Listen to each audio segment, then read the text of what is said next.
ನಮಸ್ತೆ. ನಮಸ್ತೆ ಸ್ವಾಮೀಜಿ. ನಮಸ್ತೆ, ನಿಮ್ಮ ಹೆಸರು? ನನ್ನ ಹೆಸರು ತನು ಅಂತ ಅಲ್ರಿ. ತನು, ಎಲ್ಲಿಂದ ಫೋನ್ ಮಾಡ್ತಿರೋದಮ್ಮ? ಬೆಳಗಾವಿಯಿಂದ. ಏನು ಮಾಡ್ಕೊಂಡಿರೋದು? ನಾನೊಬ್ಳು ಆಶಾ ವರ್ಕರು. ಆಶಾ ಕಾರ್ಯಕರ್ತೇನಾ? ಹಾ ಹೌದು.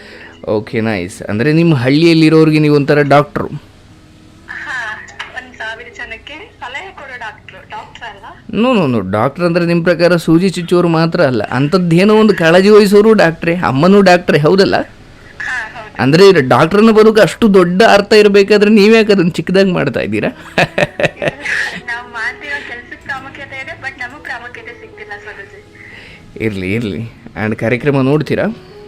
ಹಾ, 15 days ಇಂದ ಕಂಟಿನ್ಯೂ ನೋಡ್ತಿದ್ದೀನಿ. ನನ್ನ ಫ್ರೆಂಡ್ ಹೇಳಿದ್ರು, ಅವ್ರು ತುಂಬಾ ದಿನದಿಂದ ಹೇಳ್ತಿದ್ರು ಸ್ವಾಮೀಜಿ, ಈ ತರ ಒಂದು ಪ್ರೋಗ್ರಾಮ್ ಇದೆ ನೋಡು, ನಿನ್ಗೆ ಅದರಿಂದ ತುಂಬಾ ಉಪಯೋಗ ಆಗುತ್ತೆ, ನೋಡು ಅಂತ ಹೇಳ್ತಿದ್ಲು. ಬಟ್ ನನಗೆ ಗಮನ ಕೊಡಕ್ ಆಗಿದ್ದಿಲ್ಲ, ಅಥವಾ ಟೈಮ್ ಕೂಡಿ ಬಂದಿರ್ಲಿಲ್ವೋ ಗೊತ್ತಿಲ್ಲ. 15 days ಬ್ಯಾಕ್ ಅವ್ರ ಮನೆಗೆ ಹೋಗಿದ್ದೆ ಒಂದಿನ. ತುಂಬಾ ಪ್ರಾಬ್ಲಮ್ ಅಲ್ಲಿ ಇದ್ದೀನಿ ನಾನು, ಹೇಳ್ಕೊಳಕ್ ಆಗಲ್ಲ, ಅಷ್ಟು ಸ್ಟ್ರಗಲ್ ಮಾಡಿದ್ದೀನಿ ಲೈಫಲ್ಲಿ. ಅವ್ನ್ ಬಿಟ್ರೆ ಯಾರು ಇಲ್ಲ ನನ್ಗೆ, ನನ್ ಫೀಲಿಂಗ್ಸ್ ಹೇಳ್ಕೊಳಕ್ ಅಂತ ಅನ್ಕೊಂಡಿದ್ದೆ. ತುಂಬಾ ಬೇಜಾರಾಗ್ಬಿಟ್ರೆ ಅವ್ರ ಮನೆಗೆ ಹೋಗ್ಬಿಡ್ತೀನಿ. ಹಿಂಗೆ ಮೊನ್ನೆ ಯುಗಾದಿ ಹಬ್ಬ ಮಾರನೇ ದಿನ ಹೋಗ್ತಿದ್ದೆ. ಅವತ್ತೇನೋ ಪ್ರಾಬ್ಲಮ್ ಆಯ್ತು ಅವ್ರ ಮನೆಯಲ್ಲೇ. ಅವ್ಳು ಬೈದ್ಲು, ನೀನೊಂದ್ಸಾರಿ ಆ ಪ್ರೋಗ್ರಾಮ್ ನೋಡು, ನಿನ್ಗೆ ಎಷ್ಟು ಹೇಳಕತ್ತೀನಿ ನೀನ್ ಕೇಳ್ತಿಲ್ಲ. ಸರಿ ಆಯ್ತು ಅಂತ ಅವತ್ ನೈಟೇ ಓಪನ್ ಮಾಡ್ಬಿಟ್ಟು ನೋಡ್ದೆ. ಏನೋ ಒಂಥರ ಮನ್ಸಿಗೆ ಹಿತ ಅನ್ನಿಸ್ತು ನನ್ಗೂ. ಅವತ್ ಬಂದಾಗೆ ನಾನು ನಿಮ್ ಪ್ರೋಗ್ರಾಮ್ ನೋಡ್ತಿದ್ದೀನಿ, ಅವತ್ತಿಂದಾನು ಕಾಲ್ ಮಾಡ್ತಿದ್ದೀನಿ. ಇವತ್ ನಂಗೆ ಕಾಲ್ ಸಿಕ್ಕಿದೆ, ಎಷ್ಟು ಖುಷಿ ಆಗ್ತಿದೆ ಅಂದ್ರೆ ನನ್ಗೆ ಹೇಳಕ್ ಆಗ್ತಿಲ್ಲ. ನನ್ಗೆ ಏನ್ ಮಾಡ್ಬೇಕು ಅಂತ ಗೊತ್ತಾಗ್ತಿಲ್ಲ, ಆ ಸ್ಥಿತಿಲಲ್ಲಿ ಇದ್ದೆ ನಾನು ಇವತ್ತು. ಆ್ಯಂಡ್ ಡೋಂಟ್ ವರಿ ತನು, ನಿನ್ನ ಯಾವುದೇ ದುಃಖ ಇರಲಿ, ಇಲ್ಲಿ ಪರಿಹಾರ ಆಗುತ್ತೆ ಎನ್ನುವುದಕ್ಕಿಂತ ಬಹುಶಃ ಒಂದಷ್ಟು ಸತ್ಯಗಳು ಗೊತ್ತಾದ ಮೇಲೆ, ನಾವು ನೋಡೋ ದೃಷ್ಟಿಕೋನ ಬದಲಾದ ಮೇಲೆ ನಮ್ಮ ಕಷ್ಟಗಳು ಕೂಡ ಕಡಿಮೆ ಆಗ್ತವೆ. ಯಾಕಂದರೆ ನೆನಪಿರಲಿ, ತಿಳುವಳಿಕೆ ಹೆಚ್ಚಿದಷ್ಟು ನಮ್ಮ ತಪ್ಪುಗಳು ಕಡಿಮೆ ಆಗ್ತಾ ಹೋಗ್ತವೆ. ಹೌದು. ಸತ್ಯಕ್ಕೆ ಹತ್ತಿರವಾದಷ್ಟು ಬಹುಶಃ ನಮಗೆ ಹಣ ಸಿಗದೇ ಇರ್ಬೋದು, ಬಟ್ ನೆಮ್ಮದಿ ಸಿಗುತ್ತೆ. ಬದುಕಲ್ಲಿ ಯಾವುದನ್ನು ಆಯ್ಕೆ ಮಾಡಬೇಕು, ಅದೆಷ್ಟೇ ಸುಂದರವಾಗಿದ್ರೂ ಅದೆಷ್ಟೇ ಶ್ರೀಮಂತವಾಗಿದ್ರೂ ಕೆಲವು ವಿಚಾರಗಳನ್ನು ನಾವು ದೂರನೇ ಇಡಬೇಕಂತೆ. ಬಟ್ ನಾವು ಮೇಲ್ಮೈಯನ್ನು ನೋಡ್ಕೊಂಡು ಕೆಲವೊಮ್ಮೆ ಮೋಸ ಹೋಗ್ತೀವಿ. ವಾಟ್ ಎವರ್ ಇಟ್ ಈಸ್, ನಿನ್ನ ಬದುಕಲ್ಲಿ ಮತ್ತೆ ನಗು ಬರುತ್ತೆ ಆ್ಯಂಡ್ ಸಂತೋಷದ ದಿನಗಳು ಬರ್ತವೆ. ಈ ರಾತ್ರಿ ಕೆಟ್ಟ ನಿರ್ಧಾರವನ್ನು ನೀನು ಯಾವತ್ತೂ ಮಾಡಬೇಡ. ಹೇಳ್ತಾನು, ಏನಾಯಿತು? ಸೋನುಜಿ, ನಾ 4 ಜನ ಮಕ್ಕಳು, ನಮ್ಮ ತಂದೆ ತಾಯಿಗೆ ಓಕೆ. ನಾನೊಂದು 9th standard ಇರ್ಬೇಕಾದ್ರೆ ಅಪ್ಪ ತೀರೋದ್ರು. ಅಪ್ಪ ಒಂದು ಕಾಯಿಲೆ ಇತ್ತು, ಅದಕ್ಕೋಸ್ಕರ ಸೂಸೈಡ್ ಮಾಡ್ಕೊಂಡ್ರು. ಅದಾದ್ಮೇಲೆ ಗೊತ್ತಾಗಿತ್ತು ನನಗೆ. ಅಂದರೆ ನೀವು 9ನೇ ಕ್ಲಾಸ್ ಇದ್ದಾಗಲೇ ನಿಮ್ಮ ತಂದೆ ತೀರು ಹೋದರು? ಹಾ, ನನಗೊಬ್ರು ತಂಗಿ, 2 ತಮ್ಮಂದ್ರು. ತುಂಬಾ ಬಡತನ ಅಂದ್ರೆ ಬಡತನ. ತಾಯಿನೂ ಅಷ್ಟೊಂದೇನ್ ಕಲ್ತಿಲ್ಲ, ಅವ್ರಿಗೂ ಜೀವನ ಮಾಡೋದು ಹೇಗಂತ ಗೊತ್ತಿಲ್ಲ, ಹಳ್ಳಿಯಿಂದ ಬಂದವರು. ಅಂದರೆ ನೀವಿಬ್ಬರು ಮಕ್ಕಳ? 4 ಜನ ಮಕ್ಕಳು. ಓಕೆ, 4 ಜನ. ನೀವು ಮೊದಲನೇಯವರ? ನಾನೇ ಮೊದಲನೇವಳು. ಓಕೆ. ಕಲಿಬೇಕನ್ನೋ ಇಂಟ್ರೆಸ್ಟ್ ತುಂಬಾ ಇತ್ತು ಗುರುಜಿ, ಯಾರು ಸಪೋರ್ಟ್ ಮಾಡ್ಲಿಲ್ಲ. 10th ಅಲ್ಲೇ ಸ್ಕೂಲ್ ಬಿಡ್ಸಕ್ ಟ್ರೈ ಮಾಡಿದ್ರು. ನಾನು ಹಂಗೂ ಹಿಂಗೂ ನಮ್ಮ ತಾಯಿಗೆ ಹೇಳ್ಕೊಂಡು, ಇಲ್ಲವ್ವ ನಾನು 10th ಆದ್ರೂ ಮುಗಿಸ್ತೀನಿ, 10th ಪಾಸ್ ಆದ್ರೆ ಏನಾದ್ರು ಒಂದು ಆಗತ್ತ. ಈಗ ನಾನು 10th ಬಂದ್ಬಿಟ್ಬಿಟ್ರೆ ಇಷ್ಟು ದಿನ ಕಲ್ತದ್ದು ಹಾಳಾಗ್ತೈತಿ ಅಂತಾನೆ. ಅಪ್ಪ ತೀರೋಗಿದ್ರು, ಮನೇಲಿ ಸಣ್ಣ ತಮ್ಮ 2 ವರ್ಷದವನಿದ್ದ, ಅವ್ನು ನೋಡ್ಕೊಳಕ್ ಯಾರು ಇರ್ಲಿಲ್ಲ ನೋಡಿ. ಆ ಟೈಮಲ್ಲಿ ನಾನಾದ್ಮೇಲೆ ಹುಟ್ಟಿರೋ ನನ್ನ ತಮ್ಮ, ನಾನು ಬಿಟ್ಬಿಡ್ತೀನಿ ಸಾಲಿ, ನನ್ನ ತಮ್ಮ ನೋಡ್ಕೋತೀನಿ, ಅಕ್ಕ ಹೋಗ್ಲಿ ಅಂತ ಅಂದ. ಆತನಿಗೆ ಆಗ ಎಷ್ಟು ವರ್ಷ? ನನ್ಗಿಂತ ಒಂದು 3 ವರ್ಷ ಚಿಕ್ಕವನು, ಒಂದು 6th 7th ಇದ್ದ ಸೋನುಜಿ ಅವನು. ಅಂದರೆ ಮನೆಯಲ್ಲಿ ಏನು ನಡೀತಾ ಇದೆ ಅನ್ನೋದ್ರ ಬಗ್ಗೆ ಅರಿವಿತ್ತು ಆತನಿಗೆ? ಅರಿವಿತ್ತು ಅನ್ನೋದಕ್ಕಿಂತ ಅವನೊಂದು ಸ್ವಲ್ಪ ಪೋಲಿಯೋ ಅಟ್ಯಾಕ್ ಆಗಿ ಮೆಂಟಲಿ ಅಷ್ಟೊಂದು ಸ್ಟ್ರಾಂಗ್ ಇರಲಿಲ್ಲ ಸೋನುಜಿ. ಓಕೆ. ಹಾಗಾಗಿ ಆದ್ರೆ ಅರ್ಥ ಮಾಡ್ಕೋತಿದ್ದ, ಇದ್ ಕಲಿಬೇಕು, ಇದ್ ಬಿಡ್ಬೇಕು ಅಂದ್ರೆ. ಅವನ್ಗೆ ವಿದ್ಯೆನೂ ಹತ್ತಿರ್ಲಿಲ್ಲ, ಅವ್ನ್ಗೇನು ಓದಕ್ಕೂ ಬರೆಯೋಕ್ಕೂ ಬರ್ಲಿಲ್ಲ. ಸ್ಕೂಲಲ್ಲಿ ಸ್ವಲ್ಪ ಟೀಚರ್ಸ್ ಎಲ್ಲ ಕೇರ್ಲೆಸ್ ಮಾಡೋದ್ರಿಂದ ಅವ್ನ್ ಕಷ್ಟ ಆಗ್ತಿತ್ತು ಹೋಗೋದಕ್ಕೂ. ಅದು ಕಾರಣ ಆಯ್ತು, ಮನೆ ಪರಿಸ್ಥಿತಿ ಕಾರಣ ಆಯ್ತು, ಅವ್ನು ಶಾಲೆ ಬಿಟ್ಬಿಟ್ಟ. ಹಂಗೂ ನಾನೊಂದು PUC ಮುಗಿಸ್ದೆ. PUC ಮುಗಿಸಿ ಒಂದು ಹಾಸ್ಪಿಟಲ್ ಅಲ್ಲಿ ರಿಸೆಪ್ಷನ್ ಕೆಲಸ ಮಾಡ್ತಿದ್ದೆ ಸೋನುಜಿ. ಆವಾಗ ನಮ್ ರಿಲೇಷನ್ ಅಲ್ಲೇ ಒಬ್ರು ನನ್ನ ನೋಡೋದಕ್ ಬಂದ್ರು, ನಮ್ ತಂದೆ ರಿಲೇಷನ್ ಅವರು. ನಮ್ಮ ಅಂದ್ರೆ ನನ್ನ ಚಿಕ್ಕಪ್ಪ ನನ್ನ ತಂದೆ ತಮ್ಮನ್ಗೆ ಇಬ್ರು ಹೆಣ್ಮಕ್ಳು ಮದ್ವೆ ಮಾಡ್ಕೊಟ್ಟಿದ್ರು. ನಾವಿಬ್ರು ಹಂಗೆ ಇದ್ವಿ. ಅವ್ರಕ್ಕಿಂತ ದೊಡ್ಡವ್ರು ನನ್ ಕೊಟ್ಟಿದ್ದೆ ಅಂದ್ರೆ ಅಷ್ಟೊಂದು ಏನು 18 ಕಂಪ್ಲೀಟ್ ಆಗಿದ್ದಿಲ್ಲ ನನಗೆ. ಮದ್ವೆ ಮಾಡ್ಬೇಕು ಅನ್ನೋದೇನು ಅಷ್ಟೊಂದು ಇಂಟ್ರೆಸ್ಟ್ ಇರ್ಲಿಲ್ಲ. ನನ್ಗೂ ಮಾಡ್ಕೋಬೇಕು ಅನ್ನೋ ಇಂಟ್ರೆಸ್ಟೂ ಇರ್ಲಿಲ್ಲ. ನಮ್ಮ ಮನೆ ನಡೆಸ್ಬೇಕು, ಈ ತರ ಐತಿ ಫ್ಯಾಮಿಲಿ ಅಂತ ಹೇಳಿ ನಂಗೆ ಬಹಳ ಕನ್ಸಿತ್ತು, ಏನಾದ್ರೂ ಸಾಧಿಸ್ಬೇಕು ಅಂತ. ನಾನು ಹಾಸ್ಪಿಟಲ್ ವರ್ಕ್ ಮಾಡ್ಕೊಂತ ಡಿಗ್ರಿಗೆ ಅಡ್ಮಿಷನ್ ಮಾಡಿದ್ದೆ ಸೋನುಜಿ. ಆವಾಗ ಇವ್ರು ಬಂದ್ಬಿಟ್ಟು ನೋಡ್ಕೊಂಡು ಹೋಗ್ಬಿಟ್ಟು 6 ಮಂತ್ ಆದ್ರೂ ಏನು ಹೇಳಿಲ್ಲ. ಅವ್ರು ಬೇರೆ ಕಡೆ ಎಲ್ಲ ಟ್ರೈ ಮಾಡಿದ್ದಾರೆ, ಅಂದ್ರೆ ದುಡ್ಡಿರೋಳು ಹಣ ಇರೋಳು ಏನಾದ್ರು ಕೊಡೋರು ಸಿಗ್ತಾರ ಹಂಗೆ ಹಿಂಗೆ ಅಂತ. ಅಲ್ಲೆಲ್ಲಿ ಸಿಕ್ಕಿಲ್ಲ ಅಂತ 6 ಮಂತ್ ಆದ್ಮೇಲೆ ಬಂದ್ಬಿಟ್ಟು ನಮ್ ತಂದೆ ಇರ್ತಾರಲ್ಲ ಚಿಕ್ಕಪ್ಪ ಇದ್ರು, ಅವ್ರ ಹತ್ರ ಎಲ್ಲ ಹೋಗ್ಬಿಟ್ಟು ಇಲ್ಲ ನಾವ್ ಮಾಡ್ಕೊಂಡು ಹೋಗ್ತೀವಿ, ಬೇಕು ನಮ್ ಹುಡುಗಿ, ನೀವೇನು ಕೊಡದೇ ಇದ್ರು ಓಕೆ ನಾವ್ ಮಾಡ್ಕೊಂಡು ಹೋಗ್ತೀವಿ ಅಂತ ಒಂದೇ ದಿನದಲ್ಲಿ ಮದ್ವೆ ಮಾಡ್ಕೊಂಡ್ ಬಂದ್ಬಿಟ್ರು. ನಮ್ ಸೈಡ್ ಎಲ್ಲ ಯಾದಿ ಮಗ್ ಶಾದಿ ಅಂತ ಮಾಡ್ತಾರೆ ಸೋನುಜಿ. ಒಂದೇ ದಿನದಲ್ಲಿ ಮದ್ವೆ ಮಾಡ್ಕೊಂಡ್ ಬಂದ್ಬಿಡ್ತಾರೆ.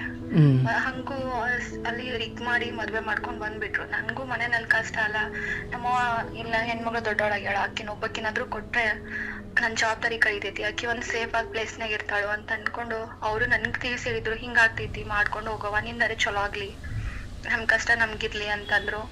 ಇದ್ದಿದ್ರಲ್ಲೇ ಎಲ್ಲ ಕೊಟ್ಬಿಟ್ಟು ಮದ್ವೆ ಮಾಡಿ ಕಳ್ಸಿದ್ರು ಸೋನುಜಿ. ಮದ್ವೆ ಆಯ್ತು, ಒಂದ್ 5 days ಇಲ್ಲಿ ಬಂದೆ, ಮತ್ತೆ ವಾಪಸ್ ಹೋದೆ. ಬಂದ್ ಕರ್ಕೊಂಡ್ ಬಂದ್ರು. ಬಂದ್ ಮಾರನೇ ದಿನಾನೇ ನನ್ನ ಹಸ್ಬೆಂಡ್ಗೆ ಅವನ್ ಫ್ರೆಂಡ್ಸು ಏನೋ ಹುಡುಗಿಯರ್ ಗಲಾಟೆ. ಅಂದ್ರೆ ನಿಮ್ಮ ಗಂಡನ ಜೊತೆ? ಹಾ, ಗಂಡನ್ ಜೊತೆ. ಬೇರೆ ಹುಡುಗಿಯರ ಹುಡುಗ ಅದೇನೋ ಗಲಾಟೆ ಮಾಡಿದ್ರು. ಅವತ್ ಆ ಗಲಾಟೆ ಏನು ಅಂತ ಅವತ್ತಿನ ದಿನಕ್ಕೆ ನನ್ಗೆ ಅರಿವಾಗ್ಲಿಲ್ಲ, ಯಾಕಂದ್ರೆ ಅಷ್ಟೊಂದು ಮೆಚುರಿಟಿ ಇರ್ಲಿಲ್ಲ ಸೋನುಜಿ ನನ್ಗೆ. ನನ್ ಬೆಳೆದಿದ್ ವಾತಾವರಣ ಅಷ್ಟಕ್ಕಷ್ಟೇ, ಸ್ಕೂಲು ಮನೆ ಬಡತನ ಅಂದದಕ್ಕೆ ಯಾವ್ದು ಕಡೆನೂ ಗಮನ ಕೊಡ್ತಿರ್ಲಿಲ್ಲ. ನಮ್ಗೆ ಯಾರು ಆಸರೆ ಇಲ್ಲ, ನಾವೇನಾದ್ರೂ ಹೆಚ್ಚು ಕಡಿಮೆ ಮಾಡ್ಕೊಂಡ್ರೆ ಯಾರು ಆಸರೆ ಆಗಲ್ಲ ಅನ್ನೋದ್ ಮೈಂಡ್ ಅಲ್ಲಿ ಇತ್ತು. ಅದಕ್ಕೋಸ್ಕರ ನಾನು ಅವತ್ತು ಗಮನ ಕೊಡ್ಲಿಲ್ಲ. ಅತ್ತೆ ಮಾವ ಇದಾರಲ್ಲ, ನೋಡ್ಕೋತಾರೆ ಬಿಡು, ಬಗೆಹರಿಸ್ಕೋತಾರೆ, ನನ್ಗೆ ನನ್ ಲೈಫ್ ಚೆನ್ನಾಗಿದ್ರೆ ಸಾಕು ಅನ್ಕೊಂಡೆ. ಆ ಜಗಳ ಏನಕ್ಕೆ ಅಂತ ನನ್ಗೆ ಮೊನ್ನೆ ಗೊತ್ತಾಯ್ತು. ಅವ್ನ್ ಒಂದ್ ಹುಡ್ಗಿನ್ ಲವ್ ಮಾಡ್ತಿದ್ದಂತೆ, ತುಂಬಾ ಡೀಪ್ ಅಲ್ಲಿ ಇದ್ರಂತೆ. ಅವ್ರಿಬ್ರು ಓಡ್ ಹೋಗಕ್ ರೆಡಿ ಆಗಿದ್ದಾರೆ.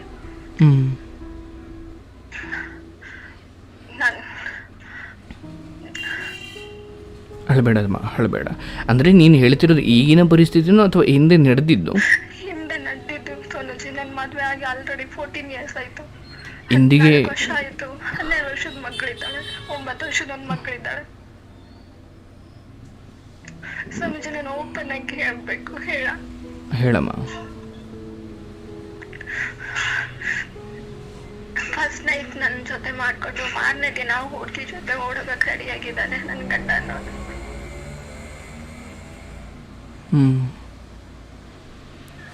ಅದ ಹೆಂಗನೋ ಅವತ್ತು ಅತ್ತೆ ಮಾವ ಇದ್ರು ಸರಿ ಮಾಡಿದ್ರು. ಅವ್ನು ಆವಾಗಿಂದನೂ ನನ್ ಸೇರ್ತಿರ್ಲಿಲ್ಲ. ಅಷ್ಟಕ್ಕಷ್ಟೇ ಮಾತಿಲ್ಲ, ಕತೆ ಇಲ್ಲ. ಬೆಳಗ್ಗೆ ಹೋದ್ರೆ ರಾತ್ರಿ ಬರೋನು, ಬೆಳಗ್ಗೆ ಹೋದ್ರೆ ರಾತ್ರಿ ಬರೋನು. ಅತ್ತೆ ಮಾವ ನಾವಿದೀವಲ್ಲ, ನಾವ್ ನೋಡ್ಕೋತೀವಲ್ಲ, ನಾವಿದೀವಲ್ಲ ಅಂತಂದ್ರು. ಮೊದ್ಲು 1 ತಿಂಗಳು ಚೆನ್ನಾಗಿದ್ರು. ಆಮೇಲೆ ನೀನು ಕೂತಿನೋದು, ನಾನು ಕೂತಿನೋದು, ಮನೆ ಹೆಂಗ್ ನಡೆಯೋದು ಒಂಥರ ಟಾರ್ಚರ್ ಮಾಡಕ್ ಶುರು ಮಾಡಿದ್ರು ಸೋನುಜಿ. ಅಲ್ಲಿ ಇಲ್ಲಿ ಕೆಲ್ಸ ಕೇಳ್ಕೊಂಡ್ ಬಂದ್ರು. ನನ್ಗೆ ಅಂತ ಇಂತ ಕೆಲ್ಸ ಮಾಡಕ್ ಇಷ್ಟ ಇರ್ಲಿಲ್ಲ. ನನ್ಗೆ ಹೊರಗಡೆ ಹೋಗಕ್ ಆಗಲ್ಲ, ನಾನ್ ಮನೆಯಲ್ಲಿ ಏನಾದ್ರು ಮಾಡ್ತೀನಿ, ಮನೆಯಲ್ಲಿ ಕೆಲ್ಸ ಮಾಡ್ತೀನಿ ಅಂತ ಕಿರಾಣಿ ಶಾಪ್ ತಗೊಟ್ರು. ಅದನ್ನ ನಡೆಸ್ತಿದ್ವಿ ಅತ್ತೆ ನಾನು ಕೂಡಿ.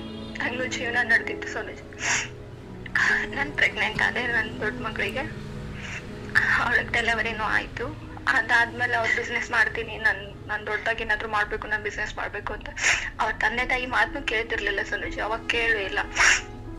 ಹೋಗ್ಬಿಟ್ಟು ಅದು ಹಾಲಿನ ಡೈರಿ ಮಾಡ್ತೀವಿ ಅಂತ ಆಕಳು ಅದು ಇದು ತಗೊಂಡ್ ಬಂದ್ಬಿಟ್ಟು 8 ಲಕ್ಷ ಸಾಲ ಮಾಡ್ಕೊಂಡ್ರು. ಆ ಟೈಮಲ್ಲಿ ಅದು ತುಂಬಾ ಹೆವಿ ಅಮೌಂಟು. ನಮ್ಮಂತ ಬಡವ್ರಿಗೆ ಅದು ಆಗದೆ ಇರೋ ಮಾತೇ ಸೋನುಜಿ. ಸಾಲ ಮಾಡ್ಕೊಂಡ್ರು ಮಾಡ್ಕೊಳ್ಳಿ ಬಿಡು, ತೀರ್ಸಕ್ ಬರುತ್ತೆ, ಇನ್ ಗಂಡನ್ಕಿಂತ ಹೆಚ್ಚಿನಲ್ಲ ಅನ್ಕೊಂಡೆ. ಅಷ್ಟೊತ್ತಿಗೆ ನಾನು ಇದು ಆಶಾ ಟ್ರೈನಿಂಗ್ ಮುಗಿಸ್ಕೊಂಡ್ ಬಂದು ಕೆಲ್ಸಕ್ಕೆ ಹೋಗ್ತಿದ್ದೆವು ಸೋನುಜಿ. ಅವಾಗದು ಅಷ್ಟೊಂದೇನ್ ಸ್ಯಾಲ್ರಿ ಬರ್ತಿರ್ಲಿಲ್ಲ, ತುಂಬಾ ಕಡಿಮೆ ಇತ್ತು. ಅಂಗಡಿ ಆದಷ್ಟು ಸ್ಯಾಲ್ರಿ, ಮನೆ ಎಲ್ಲ ನಡ್ಕೊಂಡು ಹೋಗ್ತಿತ್ತು. ಮಾವ ಒಂದ್ ಸ್ವಲ್ಪ ಕೊಟ್ಟು ನಡೆಸ್ತಿದ್ರು. ಇವನ್ಗೆ ಯಾವ್ದೇ ಜವಾಬ್ದಾರಿ ಅನ್ನೋದು ಅವ್ರ ತಂದೆ ತಾಯಿ ಕೊಟ್ಟೇ ಇಲ್ಲ ಸೋನುಜಿ. ಅವಾಗ್ನು ಯಾವ್ದೇ ಜವಾಬ್ದಾರಿ ತಗೋಲಿಲ್ಲ. ಮನೆ ಕಡೆ ತಿರ್ಕು ನೋಡ್ತಿರ್ಲಿಲ್ಲ. ಬೆಳಗ್ಗೆ ಹೋದ್ರೆ ರಾತ್ರಿ ಬರೋದು, ಬೆಳಗ್ಗೆ ಹೋದ್ರೆ ರಾತ್ರಿ ಬರೋದು. ನಾನು ಸಹಿಸ್ಕೊಂಡೆ. ಆಮೇಲೆ ನಾನು ಅವ್ರಿಗೆ ಎದುರಿಸಿ ಮಾತಾಡಕ್ ಶುರು ಮಾಡಿದೆ. ಯಾಕೆ ಹಿಂಗ್ ಮಾಡ್ತೀರಿ, ಎಲ್ಲಿ ಹೋಗಿರಿ, ಎಲ್ಲಿ ಬರ್ತೀರಿ, ಫೋನ್ ಕೊಡ್ರಿ ಅಂತ. 2-3 ಫೋನ್ ಇರ್ತಿದ್ವು ಅವ್ರ ಹತ್ರ. ಒಂದ್ ಫೋನ್ ತಗೊಂಡ್ ಚೆಕ್ ಮಾಡಿದೆ. ಒಂದ್ 5-6 ಜನ ಹುಡ್ಗಿಯರು ಎಲ್ಲಿದ್ದೀರಾ, ಏನೇನೋ ಮೆಸೇಜಸ್, ತುಂಬಾ ಕೆಟ್ಟದಾಗಿಲ್ಲ ಮೆಸೇಜಸ್ ಇತ್ತು. ನೋಡ್ಬಿಟ್ಟು ನಾನು ಸುಮ್ನೆ ಕೊಟ್ಟೆ ಸೋನುಜಿ. ನಾನು ಅವ್ರಿಗೆ ಯಾಕಂತಾನು ಪ್ರಶ್ನೆ ಮಾಡ್ತಿರ್ಲಿಲ್ಲ ಅವಾಗ.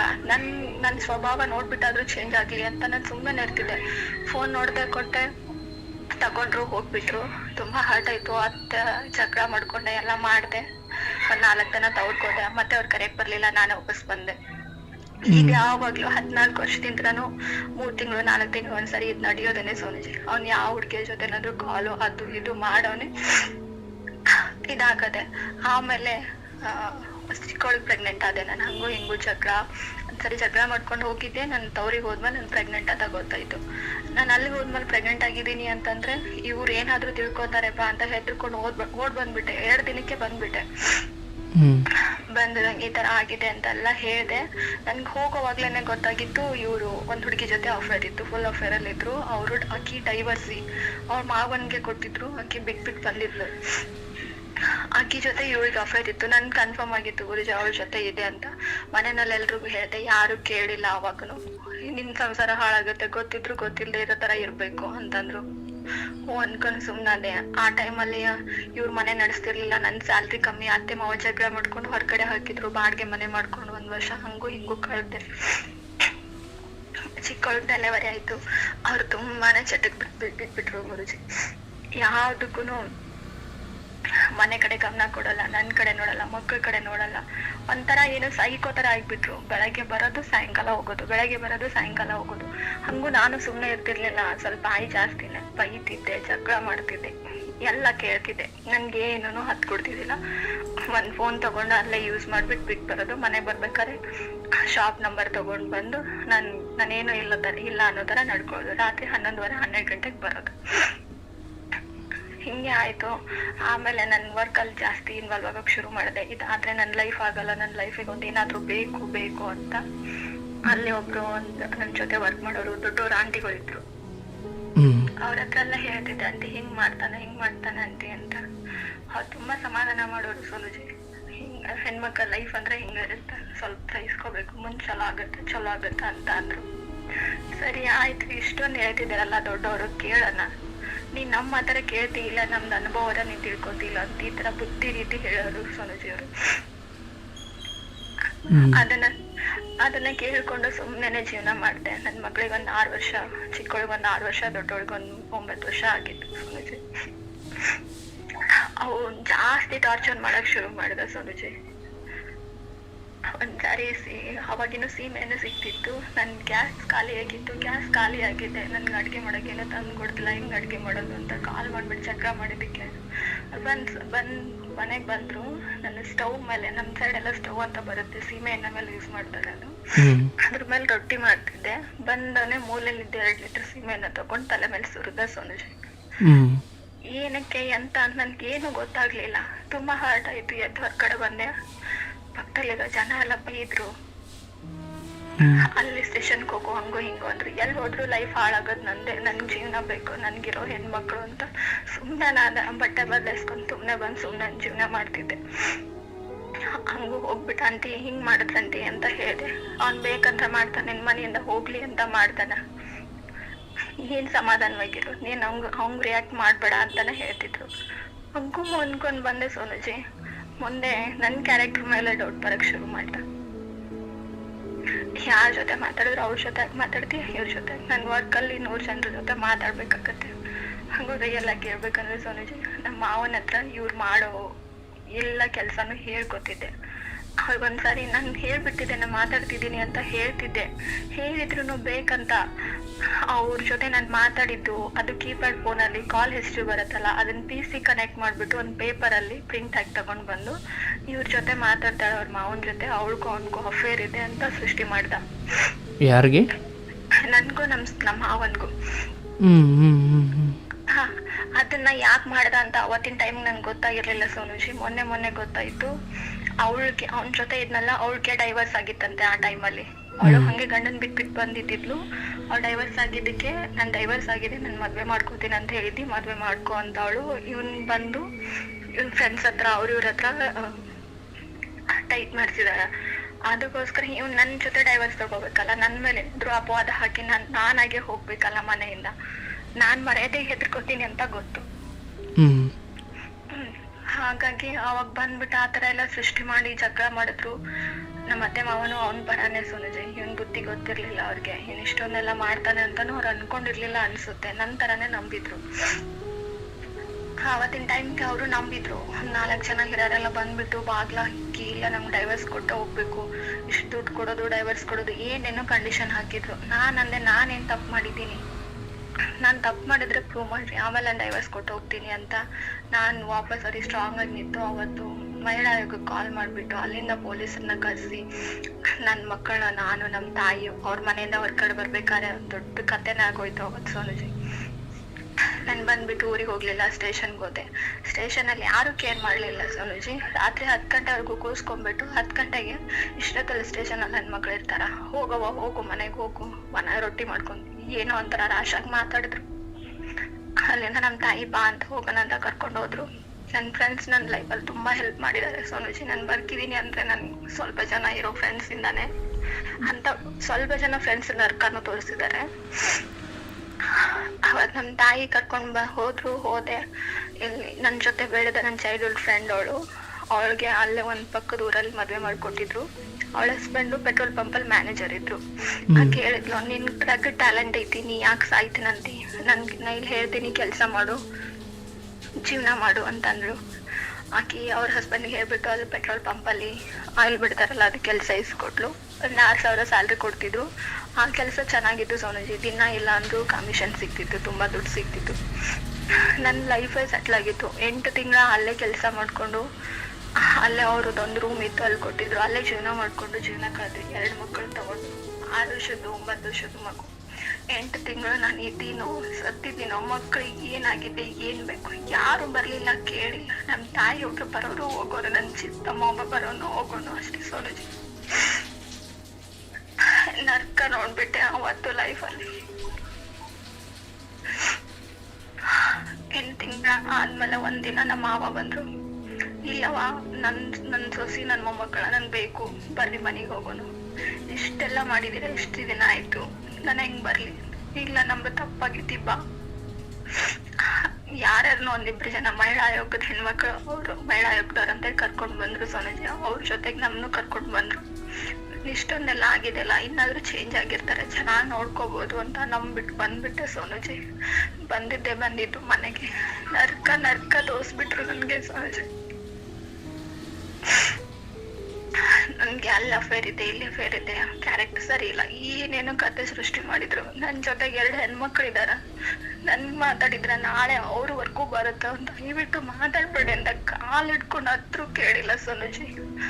ಅವಾಗ ಅವ್ರ ಮನ್ಸಲ್ಲಿ ಏನಿತ್ತು ನನ್ಗೆ ಗೊತ್ತಾಗ್ಲಿಲ್ಲ. ಅವತ್ತು ನನ್ ಮನೇಲಿ ಇರಕ್ ಬಿಡ್ಲಿಲ್ಲ. ಹಂಗೂ ಹಿಂಗೂ ಕಷ್ಟಪಟ್ಟು ಯಾರ್ಯಾರ್ದೋ ಕೈ ಕಾಲು ಹಿಡ್ದೆ. ಅವ್ರು ಯಾರು ರೌಡಿ ಅಂತ ನನ್ಗೆ ಗೊತ್ತಿಲ್ಲ. ನನ್ನ ಫ್ರೆಂಡ್ ಒಬ್ಳು ನಂಬರ್ ಕೊಟ್ರು, ಇವ್ರ ಹತ್ರ ಹೋಗು, ಅಲ್ಲಿ ಹೋಗೋರ್ಗು ನಿನ್ ಲೈಫ್ ಸರಿ ಹೋಗಲ್ಲ, ಅವ್ರು ಸರಿ ಮಾಡ್ತಾರೆ, ಹೋಗು ಅಂತಂದ್ಲು. ಹೋದೆ ಸೋನುಜಿ. ಅವ್ರು ರೌಡಿ ಅಂತ ನನ್ಗೆ ಗೊತ್ತಿರ್ಲಿಲ್ಲ, ನನ್ಗೆ ಹೊರಗಿನ ವಾತಾವರಣನೇ ಗೊತ್ತಿಲ್ಲ. ಅಲ್ಲಿಗೆ ಹೋದೆ. ಅವ್ರು ನನ್ನ ಮಗಳ ತರಾನೇ ನೋಡ್ಕೊಂಡ್ರು, ಚೆನ್ನಾಗೇ ನೋಡ್ಕೊಂಡ್ರು. ಅವ್ರು ಏನಿದ್ರು ಏನೋ ಅವ್ರಿಗೆ ಗೊತ್ತು. ನನ್ಗಂದ್ರು ತಂದೆ ತರಾನೇ ನೋಡ್ಕೊಂಡ್ರು. ಅಲ್ಲಿ 4 ದಿನ ಇದ್ರೆ ಒಂದೇ ಬಟ್ಟೆ ಮೇಲೆ ಇದ್ದೆ. ನನ್ ಚಿಕ್ಕ ಮಗಳು ನಾನು ದೊಡ್ಡವಳನ್ನ ಬಂದ್ ಕರ್ಕೊಂಡು ಹೋದ್ರು. 4 ದಿವಸ ಇರ್ಲಿ, ಆಮೇಲೆ ಬಂದ್ ಕರ್ಕೊಂಡು ಹೋಗ್ತೀರಿ ಅಂತಂದ್ರು ಅವ್ರಿಗೆ. 4 ದಿನ ಇದ್ರೆ ಅಲ್ಲಿ ಒಂದು ಹೆಣ್ಣು ಏನ್ ಅನ್ಭವಿಸ್ಬಾರ್ದಲ್ಲ, ಅದನ್ನ ಅರ್ಕ ಅನ್ಭವಿಸ್ಬಿಟ್ಟೆ ಸೋನುಜಿ. ಒಂದೇ ಬಟ್ಟೆ, ಅಲ್ಲಿ ಒಂದ್ ತಮ್ಗಿ ನೀರಿಲ್ಲ.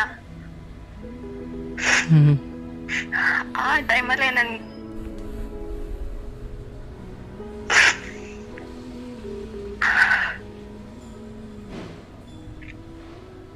ಹೇಳಮ್ಮ. ಡೇಂಜ್ ಆಗ್ಬಿಟ್ಟು ಸೋನುಜಿ. ಏನ್ ಮಾಡ್ಬೇಕಂತ ಗೊತ್ತಾಗ್ಲಿಲ್ಲ.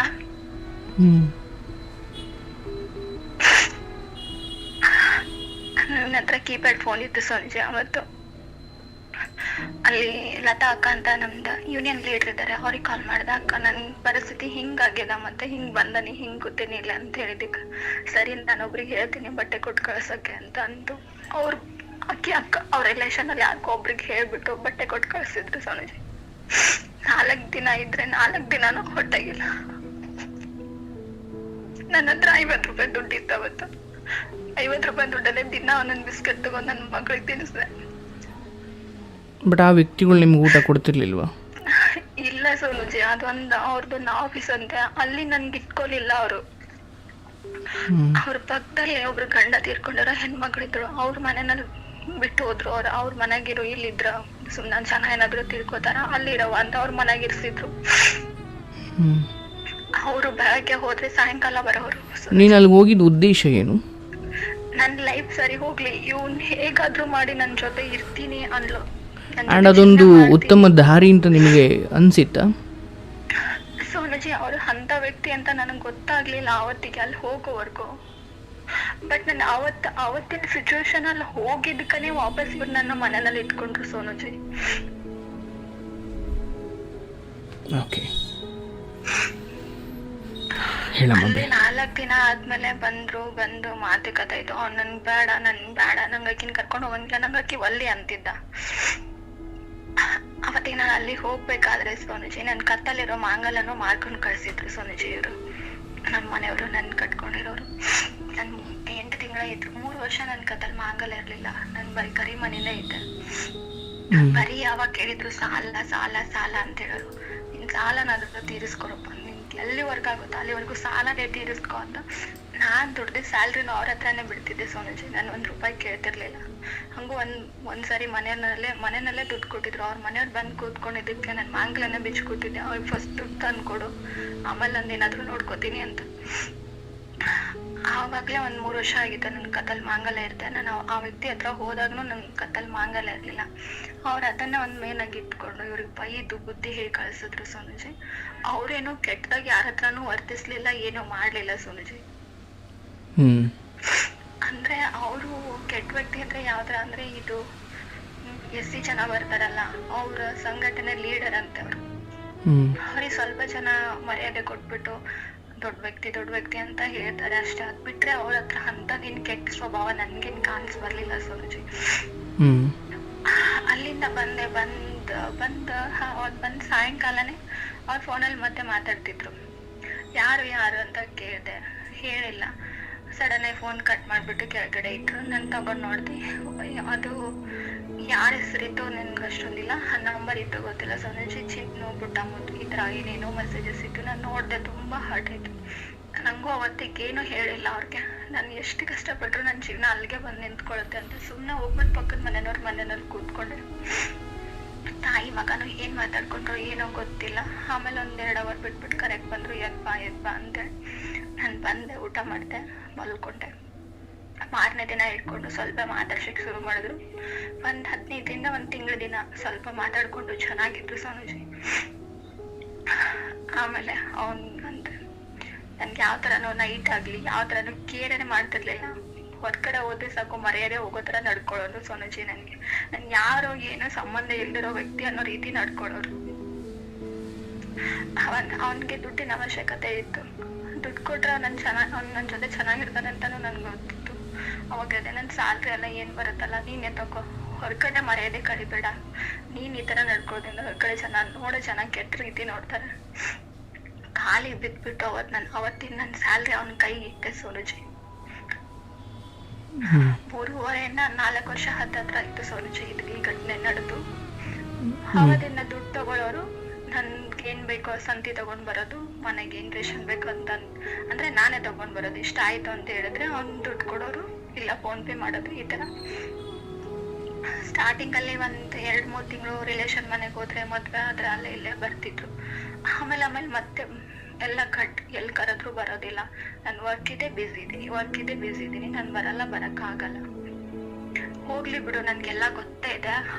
ಅವಳೆಲ್ಲಾದ್ರೂ ಹೊರಗೆ ಹೋಗೋವರೆಗೂ ಹಿಂಗ ಆಡ್ತಾನ, ಅವಳು ಹೋದ್ರೆ ಸರಿ ಹೋಗುತ್ತೆ ನನ್ ಲೈಫ್ ಅಂತ ನಾನೇ ಗಟ್ಟಿ ಮನಸ್ಸು ಮಾಡ್ಕೊಂಡು ನನ್ ಕೆಲ್ಸ, ನನ್ ಮಕ್ಳು, ಇನ್ನಷ್ಟು ಜನ ಫ್ರೆಂಡ್ಸ್, ಅದು ಇದು ನನ್ ತಲೆಗೆ ಹಾಕೊಂಡು ನಾನು ಸಮಾಧಾನ ಮಾಡ್ಕೊಳಕ್ ಶುರು ಮಾಡಿದೆ ಸೋನುಜಿ. ಆ ಟೈಮಲ್ಲಿ ಸೋಷಿಯಲ್ ಮೀಡಿಯಾ ಒಂದು ಪರಿಚಯ ಆಯ್ತು ಸೋನುಜಿ. ಅವನ್ ಪರ್ಮಿಷನ್ ಇಲ್ಲದೆ ನಾನು ಏನು ಯೂಸ್ ಮಾಡ್ತಿರ್ಲಿಲ್ಲ. ಒಂದಿನ ಹೇಳಿರಿ ಈ ತರ ಇದೆ ಸೋಷಿಯಲ್ ಮೀಡಿಯಾ, ಇದು ಯೂಸ್ ಮಾಡ್ಲಾ ನಾನು ಅಂತ ಕೇಳಿದೆ. ಸರಿ ಮಾಡು, ನೀನ್ ಆರಾಮಾಗಿರು, ನನ್ಗೇನು ಕೇಳಕ್ ಹೋಗ್ಬೇಡ, ನೀನ್ ಆರಾಮಾಗಿರು. ಒಂಥರ ಒಟ್ಟೊಟ್ಟಾಗಿ ಮಾತಾಡೋರು ಸೋನುಜಿ. ನನ್ಗೆ ಗೊತ್ತೇ ಇತ್ತು. ಸರಿ ಆಯ್ತು ಅನ್ಕೊಂಡೆ. ನನ್ಗೆ ಆ ಸೋಷಿಯಲ್ ಮೀಡಿಯಾದಲ್ಲಿ ಒಂದ್ ದೊಡ್ಡ ಪ್ರಪಂಚನೇ ಸೃಷ್ಟಿ ಆಯ್ತು. ನನ್ಗೆ ಸಿಗದೆ ಇರೋ ಸಂಬಂಧ, ಸಿಗದೆ ಇರೋ ಪ್ರೀತಿ ಎಲ್ಲ ಸಿಕ್ತು. ನಾನು ಎಲ್ಲಾನು ಮರ್ತ್ಬಿಟ್ಟೆ ಸೋನುಜಿ, ಈ ತರ ಇದಾನೆ ಅನ್ನೋದನ್ನೇ. ನಾನು ಆ ಸಂಬಂಧದಲ್ಲೇ ಮುಳುಗೋಗ್ಬಿಟ್ಟೆ. ಹಂಗೂ ನಾನು ಕೇರ್ ಮಾಡ್ತಿದ್ದೆ, ಕೇರ್ ಮಾಡ್ತಿಲ್ಲ ಅಂತೂ ಏನೂ ಇಲ್ಲ ಸೋನುಜಿ. ಇವ್ರಿಗೆ ಯಾವಾಗ್ಲೂ ಆ ಬಿಸ್ನೆಸ್ ಈ ಬಿಸ್ನೆಸ್ ಅಂತ ಏನಾದ್ರು ಒಂದು ಲಾಸ್ ಮಾಡ್ಕೊಂಡ್ ಬರೋರು. ನಾನು ಬೈತೀನಿ, ಈ ತರ ಮಾಡ್ತೀರ, 2 ಹೆಣ್ಮಕ್ಳು ಇದಾರ, ಮುಂದೆ ಲೈಫ್ ಹೆಂಗಂತ ಅವ್ರ ಕಡೆನೂ ಕೊಡೋರು ಯಾರಿಲ್ಲ, ತಗೊಳ್ಳೋರು ಯಾರು ಇಲ್ಲ ಅಂತ ಯಾವಾಗ್ಲೂ ಪ್ರೆಷರ್ ಆಗ್ತಿದ್ದೆ. ಪ್ರೆಷರ್ ಅಂದ್ರೆ ಹೇಳ್ತಿದ್ದೆ ಅಷ್ಟೇ ಸೋನುಜಿ. ಆ ಟೈಮಲ್ಲೇ ಏನೋ ಒಂದು ಶೇರ್ ಮಾರ್ಕೆಟ್ ದುಡ್ಡು ಬರುತ್ತೆ ಅದು ಇದು ಅಂತ ತುಂಬಾ ಗಲಾಟೆ ಎಡಿಸ್ಕೊಂಡ್ರೆ, ನಾನು ಅದೇ ಇಂಥ ದುಡ್ಡು ಯಾವತ್ತೂ ಹಾಕಲ್ಲ, ಅನ್ನ ಇದ್ದು ಅನ್ನ ಇದ್ದು ಮರ್ಗನೇ ಹಿಡಿಯುತ್ತೆ, ಬೇಡ ಮಾಡ್ಬೇಡ್ರಿ ಅಂತ ಒಂದು ದೇವಸ್ಥಾನದಲ್ಲಿ ಕೂರ್ಸ್ಕೊಂಡ್ಬಿಟ್ಟು ಹೇಳಿದೆ ಸೋನುಜಿ. ಕೇಳಿಲ್ಲ. ಅದ್ರಲ್ಲ ಒಂದು 3-4 ಲಕ್ಷ ಹಾಕಿದ್ರಂತೆ ದುಡ್ಡು. ಫ್ರೆಂಡ್ಸ್ ಇದೆ, ಒಂದು ದೊಡ್ಡ ಫ್ರೆಂಡ್ ಸರ್ಕಲ್ ಇದೆ ಒಂದು, ಎಲ್ಲಾಲು ಕ್ರಿಮಿನಲ್ಸ್ ಅವರೆಲ್ಲ ಸೋನುಜಿ. ಅವರೆಲ್ರು ಒಬ್ಬ 10 ಲಕ್ಷ, ಒಬ್ಬ 4 ಲಕ್ಷ ಈ ತರ ದುಡ್ಡು ಹಾಕಿದ್ರಂತೆ. ಯಾವ್ದನ್ನು ನಂಗೆ ಗೊತ್ತು ಮಾಡ್ತಿರ್ಲಿಲ್ಲ ಸೋನುಜಿ. ಎಲ್ಲಾನು ನನ್ನ ಹತ್ರ ಗುಟ್ಟು ನನ್ನ ಹತ್ರ ಏನು ಹೇಳ್ತಿರ್ಲಿಲ್ಲ. ದುಡ್ಡು ಹಾಕಿದೀನಿ, ಹಿಂಗ್ ಬರ್ತಿದೆ, ಆಗತ್ತೆ ಅಂತ. ಸರಿ, ಒಳ್ಳೇದಾಗೋದಿದ್ರೆ ಮಾಡಪ್ಪ. ಆದ್ರೆ ಇದರಿಂದ ಪೆಟ್ಟಾಗತ್ತೆ. ಇಷ್ಟು ದಿನಾನು ಲೈಫಲ್ಲಿ ತುಂಬಾ ನೋಡಿದೀನಿ, ಕಷ್ಟಪಟ್ಟಿದ್ದೀನಿ. ಸಾಲ ಅಂತ ಸಾಲ ತೀರ್ಸಿ ಸಾಕಾಗಿದೆ. ಇವಾಗ ಸ್ವಲ್ಪ ನೆಮ್ಮದಿಯಿಂದ ಇದ್ದೀನಿ. ಯೋಚನೆ ಮಾಡು ಅಂತ ಹೇಳಿದೆ. ಇಲ್ಲ, ದುಡ್ಡು ಬರುತ್ತಾ, ಯಾವಾಗಾದ್ರೂ ಚಲೋ ಆಗ್ಬೇಕಾದ್ರೆ ನೀ ಹಿಂಗ್ ಕಾಡಿಸ್ತಿ, ಹಿಂಗ ನನ್ಗ ಮಾತಾಡಿದ್ರು. ಸರಿ ಮಾಡಪ್ಪ ಅಂದೆ. ಅದು ತುಂಬಾ ದಿನ ಹೋಗ್ಲಿಲ್ಲ ಸೋನುಜಿ. 1-1.5 ತಿಂಗಳಲ್ಲಿ ಅದು ಕಂಪ್ನಿ ಏನೋ ಲಾಸ್ ಆಯ್ತಂತೆ. ಆ ವ್ಯಕ್ತಿಗೆ ಇವರೆಲ್ಲ ಹೋಗ್ಬಿಟ್ಟು ಸೇರಿಸ್ಕೊಂಡು ಹೆದರಿಸಿ ಹೊಡೆದು ಬಡ್ದು ಮಾಡಿ ಬಂದಿದ್ದಾರೆ. ಆ ವಿಷಯ ನನ್ಗೇನು ಗೊತ್ತಿಲ್ಲ. ಅದೇ ದಿನ ನೈಟು ಆ ವ್ಯಕ್ತಿ, ಅವ್ರ ತಂದೆ ತಾಯಿ 3 ಜನರು ಸೂಸೈಡ್ ಮಾಡ್ಕೊಂಡಿದ್ದಾರೆ ಸೋನುಜಿ. ಅವ್ರ ತಂದೆ ಹೆಡ್ ಕಾನ್ಸ್ಟೇಬಲ್.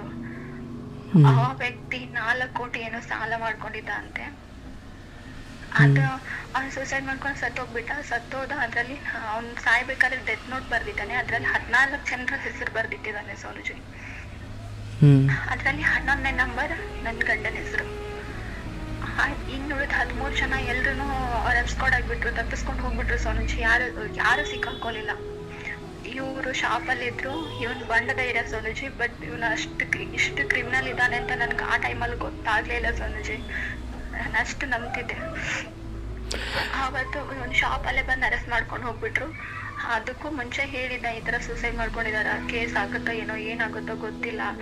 ಒಗ್ಟೊಗ್ಟಾಗೆ ಹೇಳಿದ್ದ, ಅವನು ಸೂಸೈಡ್ ಮಾಡ್ಕೊಂಡ್ರೆ ಇವ್ರಿಗೆ ಯಾಕೆ ಬರುತ್ತೆ ಬಿಡು ಅಂತ. ನಾನು ಕೇರ್ಲೆಸ್ ಆಗಿದ್ದೆ, ಅಷ್ಟೊಂದು ತಲೆಗೆ ತಗೊಂಡಿರ್ಲಿಲ್ಲ. ಅವತ್ತು ಅರೆಸ್ಟ್ ಆಗಿದ ತಕ್ಷಣ ನಂಗೆ ಕಾಲ್ ಮಾಡಿ ಹೇಳ್ಬಿಟ್ರು, ಇಲ್ಲ ಮಹಾರಾಷ್ಟ್ರದ ಕೇಸ್ ಆಗಿದೆ ಅಲ್ಲ, ಅದ್ರಾಗ ನನ್ಗೆ ಅರೆಸ್ಟ್ ಮಾಡ್ಯಾರ, ಹಿಂಗ್ ಕರ್ಕೊಂಡು ಹೊಂಟಾರ, ಹೆಂಗ್ ಮಾಡ್ತೀನಿ ನೋಡು, ನನ್ ಕರ್ಕೊಂಡ್ ಬಾ ಹೊರಗ ಅಂತಂದ್ರು. ಹೊರಗಿನ ಏನು ಗೊತ್ತಿಲ್ಲ ಸೋನುಜಿ. ನಮ್ಗಿಲ್ಲಿ ಮಿರಜ್ ಹತ್ರ ಆಗುತ್ತೆ. ಮಿರಜ್ ನಾನು ಇನ್ನ 10 ನಿಮಿಷ ಸಮಯ ಇದೆ ನಿಮ್ದು. ಹಾ ಸೋನುಜಿ. ಅಲ್ಲಿ ಹೋಗ್ಬಿಟ್ಟೆ. ಅಲ್ಲಿ ಹೋಗಿ ಕಷ್ಟಪಟ್ಟು ಏನೇನೋ ಮಾಡ್ಬಿಟ್ಟು 70,000 ಖರ್ಚಾಯ್ತು. ಅವ್ರನ್ನ ಕರ್ಕೊಂಡ್ ಬಂದೆ ಸೋನುಜಿ. ಇದಾಗಿದ್ದು 1 ವರ್ಷದ ಹಿಂದೆ. ಅಷ್ಟೊತ್ತಿಗೆ ತುಂಬಾ ಜನ ಹುಡುಗಿರ್ ಕಾಂಟ್ಯಾಕ್ಟ್ ಆಗಿದ್ದಾರೆ. ಇವಾಗ ನನ್ನ ಲೈಫಲ್ಲಿ ಬಂದಿರೋ ಸಮಸ್ಯೆ ಅಂದ್ರೆ, ಅವಳು ಒಬ್ಳು ನರ್ಸಿಂಗ್ ಹುಡುಗಿ, BMS ನರ್ಸಿಂಗ್ ಹುಡುಗಿ, 2nd ಇಯರ್, ವರ್ಷ ಅಂತ ಅವಳ ಹೆಸರು. ಅವ್ರಿಗೂ ಇವ್ರಿಗೂ ಕಾಂಟ್ಯಾಕ್ಟ್ ಆಗಿದೆ. ತುಂಬಾ ದಿನದಿಂದ ಕಾಂಟ್ಯಾಕ್ಟ್ ಇದೆ. ನನ್ಗೆ ಗೊತ್ತಾಗಿಲ್ಲ ಸೋನುಜಿ. ನನ್ಗೆ ಗೊತ್ತಾಗಿದ್ದು ಒಂದು 7 months ಬ್ಯಾಕ್. ನನ್ಗೆ ಓದ್ಬೇಕಂತ ಕನ್ಸಿತ್ತಲ್ಲ, ನಾನು LLB ಮಾಡ್ಬೇಕಂತ ತುಂಬಾ ಹೇಳ್ತಿದ್ದೆ. ಯಾವತ್ತೂ ಅದ್ರ ಬಗ್ಗೆ ಗಮನ ಕೊಡದೇ ಇರೋರು ಸಡನ್ ಆಗಿ ಬಂದ್ಬಿಟ್ಟು ನೀನ್ LLB ಮಾಡು, ಓದು, ಹಂಗೆ ಹೇಗ ಅಂತ ನನ್ ತಲೆ ಕೊಟ್ಟು ಅಲ್ಲಿ ಅಡ್ಮಿಷನ್ ಮಾಡೋಣ ಅಂತ ಕರ್ಕೊಂಡು ಹೋದ್ರು. ಅದಕ್ಕೂ ಬರಕ್ ರೆಡಿ ಇರ್ಲಿಲ್ಲ. ನಾನೇ ಒತ್ತಾಯ ಮಾಡಿದ್ದಕ್ಕೆ ಅವತ್ತು ನನ್ನ ಜೊತೆ ಬಂದ್ರು ಸೋನುಜಿ. ಅವತ್ತೊಂದು ಹುಡುಗಿ ನಂಬರ್ ಸಿಕ್ತು ನನಗೆ, ಪ್ರೀತಿ ಅಂತ. ಅವಳು ಪದೇ ಕಾಲ್ ಮಾಡ್ತಿದ್ರು. ಅವ್ಳು ಕಾಲ್ ರಿಸೀವ್ ಮಾಡ್ಬಿಟ್ಟು ನಾನು ಮಾತಾಡಿದೆ. ಅವಳು ಮಾತಾಡಿಲ್ಲ, ಪ್ರೀತಿ ವರ್ಷ ಮಾತಾಡಿದ್ಲು, ತುಂಬಾ ರ್ಯಾಶ್ ಆಗಿ ಮಾತಾಡಿದ್ಲು. ಅಷ್ಟೊತ್ತಿಗೆ ಇವ್ರು ಫೋನ್ ಕಸ್ಕೊಂಡ್ಬಿಟ್ಟು ನನ್ನ ಕೈಗಿಂದ ಅವ್ಳಿಗೆ ಏನ್ ಹೇಳಿದ್ರು ಏನ್ ಗೊತ್ತಿಲ್ಲ. ಅವ್ರವ್ರು ಇಲ್ಲ ನಾನು ಹೊರಗಡೆ ಬಂದಿದ್ದೀನಿ, ನಾನು ಆಮೇಲೆ ಮಾತಾಡ್ತೀನಿ, ಆಮೇಲೆ ಕಾಲ್ ಮಾಡ್ತೀನಿ ಅಂತ ಕಟ್ ಮಾಡಿ ಅವ್ರ ಫೋನ್ ಬ್ಲಾಕ್ ಹಾಕಿದ್ರು ಸೋನುಜಿ. ನಾನು ಮಾತಾಡ್ತಿರ್ಬೇಕಾದ್ರೆ ಅವ್ರ ಫೋನ್ ಕಸ್ಕೋದ್ರೊಳಗೆ ನನ್ನ ನಂಬರ್ನ ಕ್ಯಾಚ್ ಮಾಡ್ಕೊಂಡಿದ್ದೆ ಸೋನುಜಿ. ಆ ನಂಬರ್ಗೆ ನಾನು ಸಾಯಂಕಾಲ ಬಂದ್ಬಿಟ್ಟು ಕಾಲ್ ಮಾಡಿದೆ. ಪದೇ ಯಾಕೆ ಕಾಲ್ ಮಾಡ್ತಿದ್ದೆ, ನಿನ್ಗೂ ಅವ್ರಿಗೂ ಏನ್ ಸಂಬಂಧ? ನಾನು ಟ್ರಿಕ್ಸ್ ಯೂಸ್ ಮಾಡ್ಬಿಟ್ಟು ಕೇಳಿದ್ಕೆ, ಇಲ್ಲ ಅಕ್ಕ ನನ್ಗೂ ಅವ್ರಿಗೂ ಏನು ಸಂಬಂಧ ಇಲ್ಲ, ಅವ್ರಿಗೂ ವರ್ಷಗೂ ಈ ತರ ಸಂಬಂಧ ಇದೆ, ಮದ್ವೆಯಾಗಿ 2 ಮಕ್ಳಿದಾವಂತ ಗೊತ್ತಿದ್ರು ಅವಳು ಈ ತರ ಮಾಡ್ತಿದ್ದಾಳೆ, ಮತ್ತೆ ಹೇಳಿದ್ರೆ ಬಿಡಕ್ ರೆಡಿ ಇಲ್ಲ ಅಂತಂದ್ರು. ನಾನ್ ಡೈರೆಕ್ಟ್ ಆಗಿ ಅವ್ರ ಮನೆಗ್ ಬಂದ್ರು, ನೈಟ್ ಫುಲ್ ಕೊಟ್ಟಿದ್ರು. ಆಮೇಲೆ ನಾನು ಡೈರೆಕ್ಟ್ ಆಗಿ ಕೇಳಿದೆ, ನಿಮ್ಗೂ ವರ್ಷಗೂ ಏನ್ ಸಂಬಂಧ ಅಂತ ಕೇಳಿದೆ. ಏನು ಇಲ್ಲ ಅಂತಂದ್ರು. ಹಿಂಗೆಲ್ಲ ಗೊತ್ತು ಹೇಳ್ರಿ ಅಂತ ಅಂದಿದ್ದಕ್ಕೆ ಹೊಡೆದು ಬಡ್ದು ಜಗಳ ಮಾಡಿದ್ರು ಸೋನುಜಿ. 15 days ವರ್ಗೂ ಅವ್ರಿಗೂ ನನ್ಗೂ ಜಗಳನೇ ಆಯ್ತು. ಅವ್ಳು ಬಿಡಕ್ ಅವ್ರು ರೆಡಿ ಇದ್ದಿಲ್ಲ. ಒಂದ್ ದಿವ್ಸ ಅವ್ರು ಕಾಲೇಜ್ಗೆ ಹೋಗ್ಬಿಟ್ಟೆ ಗಲಾಟೆ ಮಾಡಿದೆ. ನನ್ 6 ವರ್ಷ ಹೊರಗಡೆ ಬಾ, ನಾನು ನಿನ್ನ ಹತ್ರ ಮಾತಾಡ್ಬೇಕು, ಹಿಂಗೆಲ್ಲ ಕಿತ್ತು ಹುಡುಗರ ಹತ್ರ ಹೇಗೆ ಕಳಿಸ್ದೆ. ಅವ್ರು ಹೊರಗಡೆ ಬರ್ಲಿಲ್ಲ. ಇವರೇ ಕಾಲೇಜ್ ಹತ್ರ ಬಂದ್ಬಿಟ್ಟು ನನ್ಗೆ ಅಲ್ಲೇ ರಸ್ತೆ ಮಧ್ಯನ ಹೊಡೆದು ಕತ್ತಲಿರೋ ಮಾಂಗಲ್ಯ ಎಲ್ಲ ಕಿತ್ಕೊಂಡು ತುಂಬಾ ಅಸಹ್ಯವಾಗಿ ನೋಡ್ಕೊಂಡ್ರು ಸೋನುಜಿ ಅವತ್ತು. ಅದಾದ ಒಂದ್ 2 ದಿನಕ್ಕೆ ನಾನು ಸೂಸೈಡ್ ಟ್ರೈ ಮಾಡಿದೆ. ಮನೇಲಿರೋ ಟ್ಯಾಬ್ಲೆಟ್ ತಗೊಂಡೆ. ಅಷ್ಟೊತ್ತಿಗೆ ಯಾರೋ ಬಂದು ಹಾಸ್ಪಿಟಲ್ ಅಡ್ಮಿಟ್ ಮಾಡಿದ್ರು. ಇವ್ರು ನನ್ನ ಕಡೆ ನೋಡೋಕ್ಕೂ ಬರ್ಲಿಲ್ಲ. ನನ್ ಸತ್ತಿದಿನ ಬದುಕಿದಿನ ಅವ್ರ ಕೇರ್ ಇದುವರೆಗೂ ಮಾಡಿಲ್ಲ ಸೋನುಜಿ. ನನ್ನ ಮನೆಯಿಂದ ಆಚೆ ಬಂದ್ 3 ತಿಂಗಳಾಯ್ತು ಇವಾಗ. ಅಲ್ಲಿ ಇನ್ನೊಂದು ಹುಡುಗಿ ಪ್ರೀತಿ ಅಂತಿದ್ರಲ್ಲ, ಅವಳೇ ನನ್ನ ಲವರ್ ಅಂತ ಹೇಳ್ಕೊಂಡು ಅವಳಿಗೆ ಹೊಡೆಸಿ ಅವಳನ್ನ ಕಾಲೇಜಿಂದ ಸಸ್ಪೆಂಡ್ ಮಾಡ್ತಿದ್ರು. ಬಟ್ ಈ ವರ್ಷ ಅನ್ನೋ ಹುಡುಗಿ ಅವ್ರ ಜೊತೆ ಇದುವರೆಗೂ ಕಾಂಟ್ಯಾಕ್ಟ್ ಇದ್ದಾಳೆ, ಇದುವರೆಗೂ ಬೈಕಲ್ಲಿ ತಿರುಗ್ತಿದ್ದಾಳೆ. ಅವಳು ಸಿಕ್ಕಾಕೊಂಡಿಲ್ಲ ಸೋನುಜಿ. ಇದೆಲ್ಲ ಜಗಳ ಆಗ್ಬೇಕಾದ್ರೆ ನನ್ಗೆ ಹುಚ್ಚಿಡ್ದಿದೆ, ನಾನು ಮೆಂಟಲಿ ವೀಕ್ ಆಗಿದ್ದೀನಿ ಅಂತ ಏನೇನೋ ಕತೆ ಸೃಷ್ಟಿ ಮಾಡಿ ನನ್ನ ಹಾಸ್ಪಿಟ್ಲಿಗೆ ಸೇರ್ಸಕ್ ಟ್ರೈ ಮಾಡಿದ್ರು ಸೋನುಜಿ.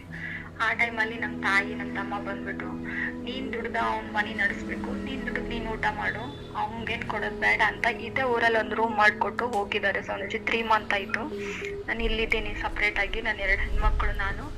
ಇದುವರೆಗೂ ಅವನೊಂದು ಕಾಲ್ ಮಾಡಲ್ಲ, ಹೇಗಿದ್ದೀರಾ ಅಂತ ಕೇಳಲ್ಲ, ಮಕ್ಕಳ ಹತ್ರದಲ್ಲಿ ಹಾದೋದ್ರು ಮಾತಾಡ್ಸಲ್ಲ.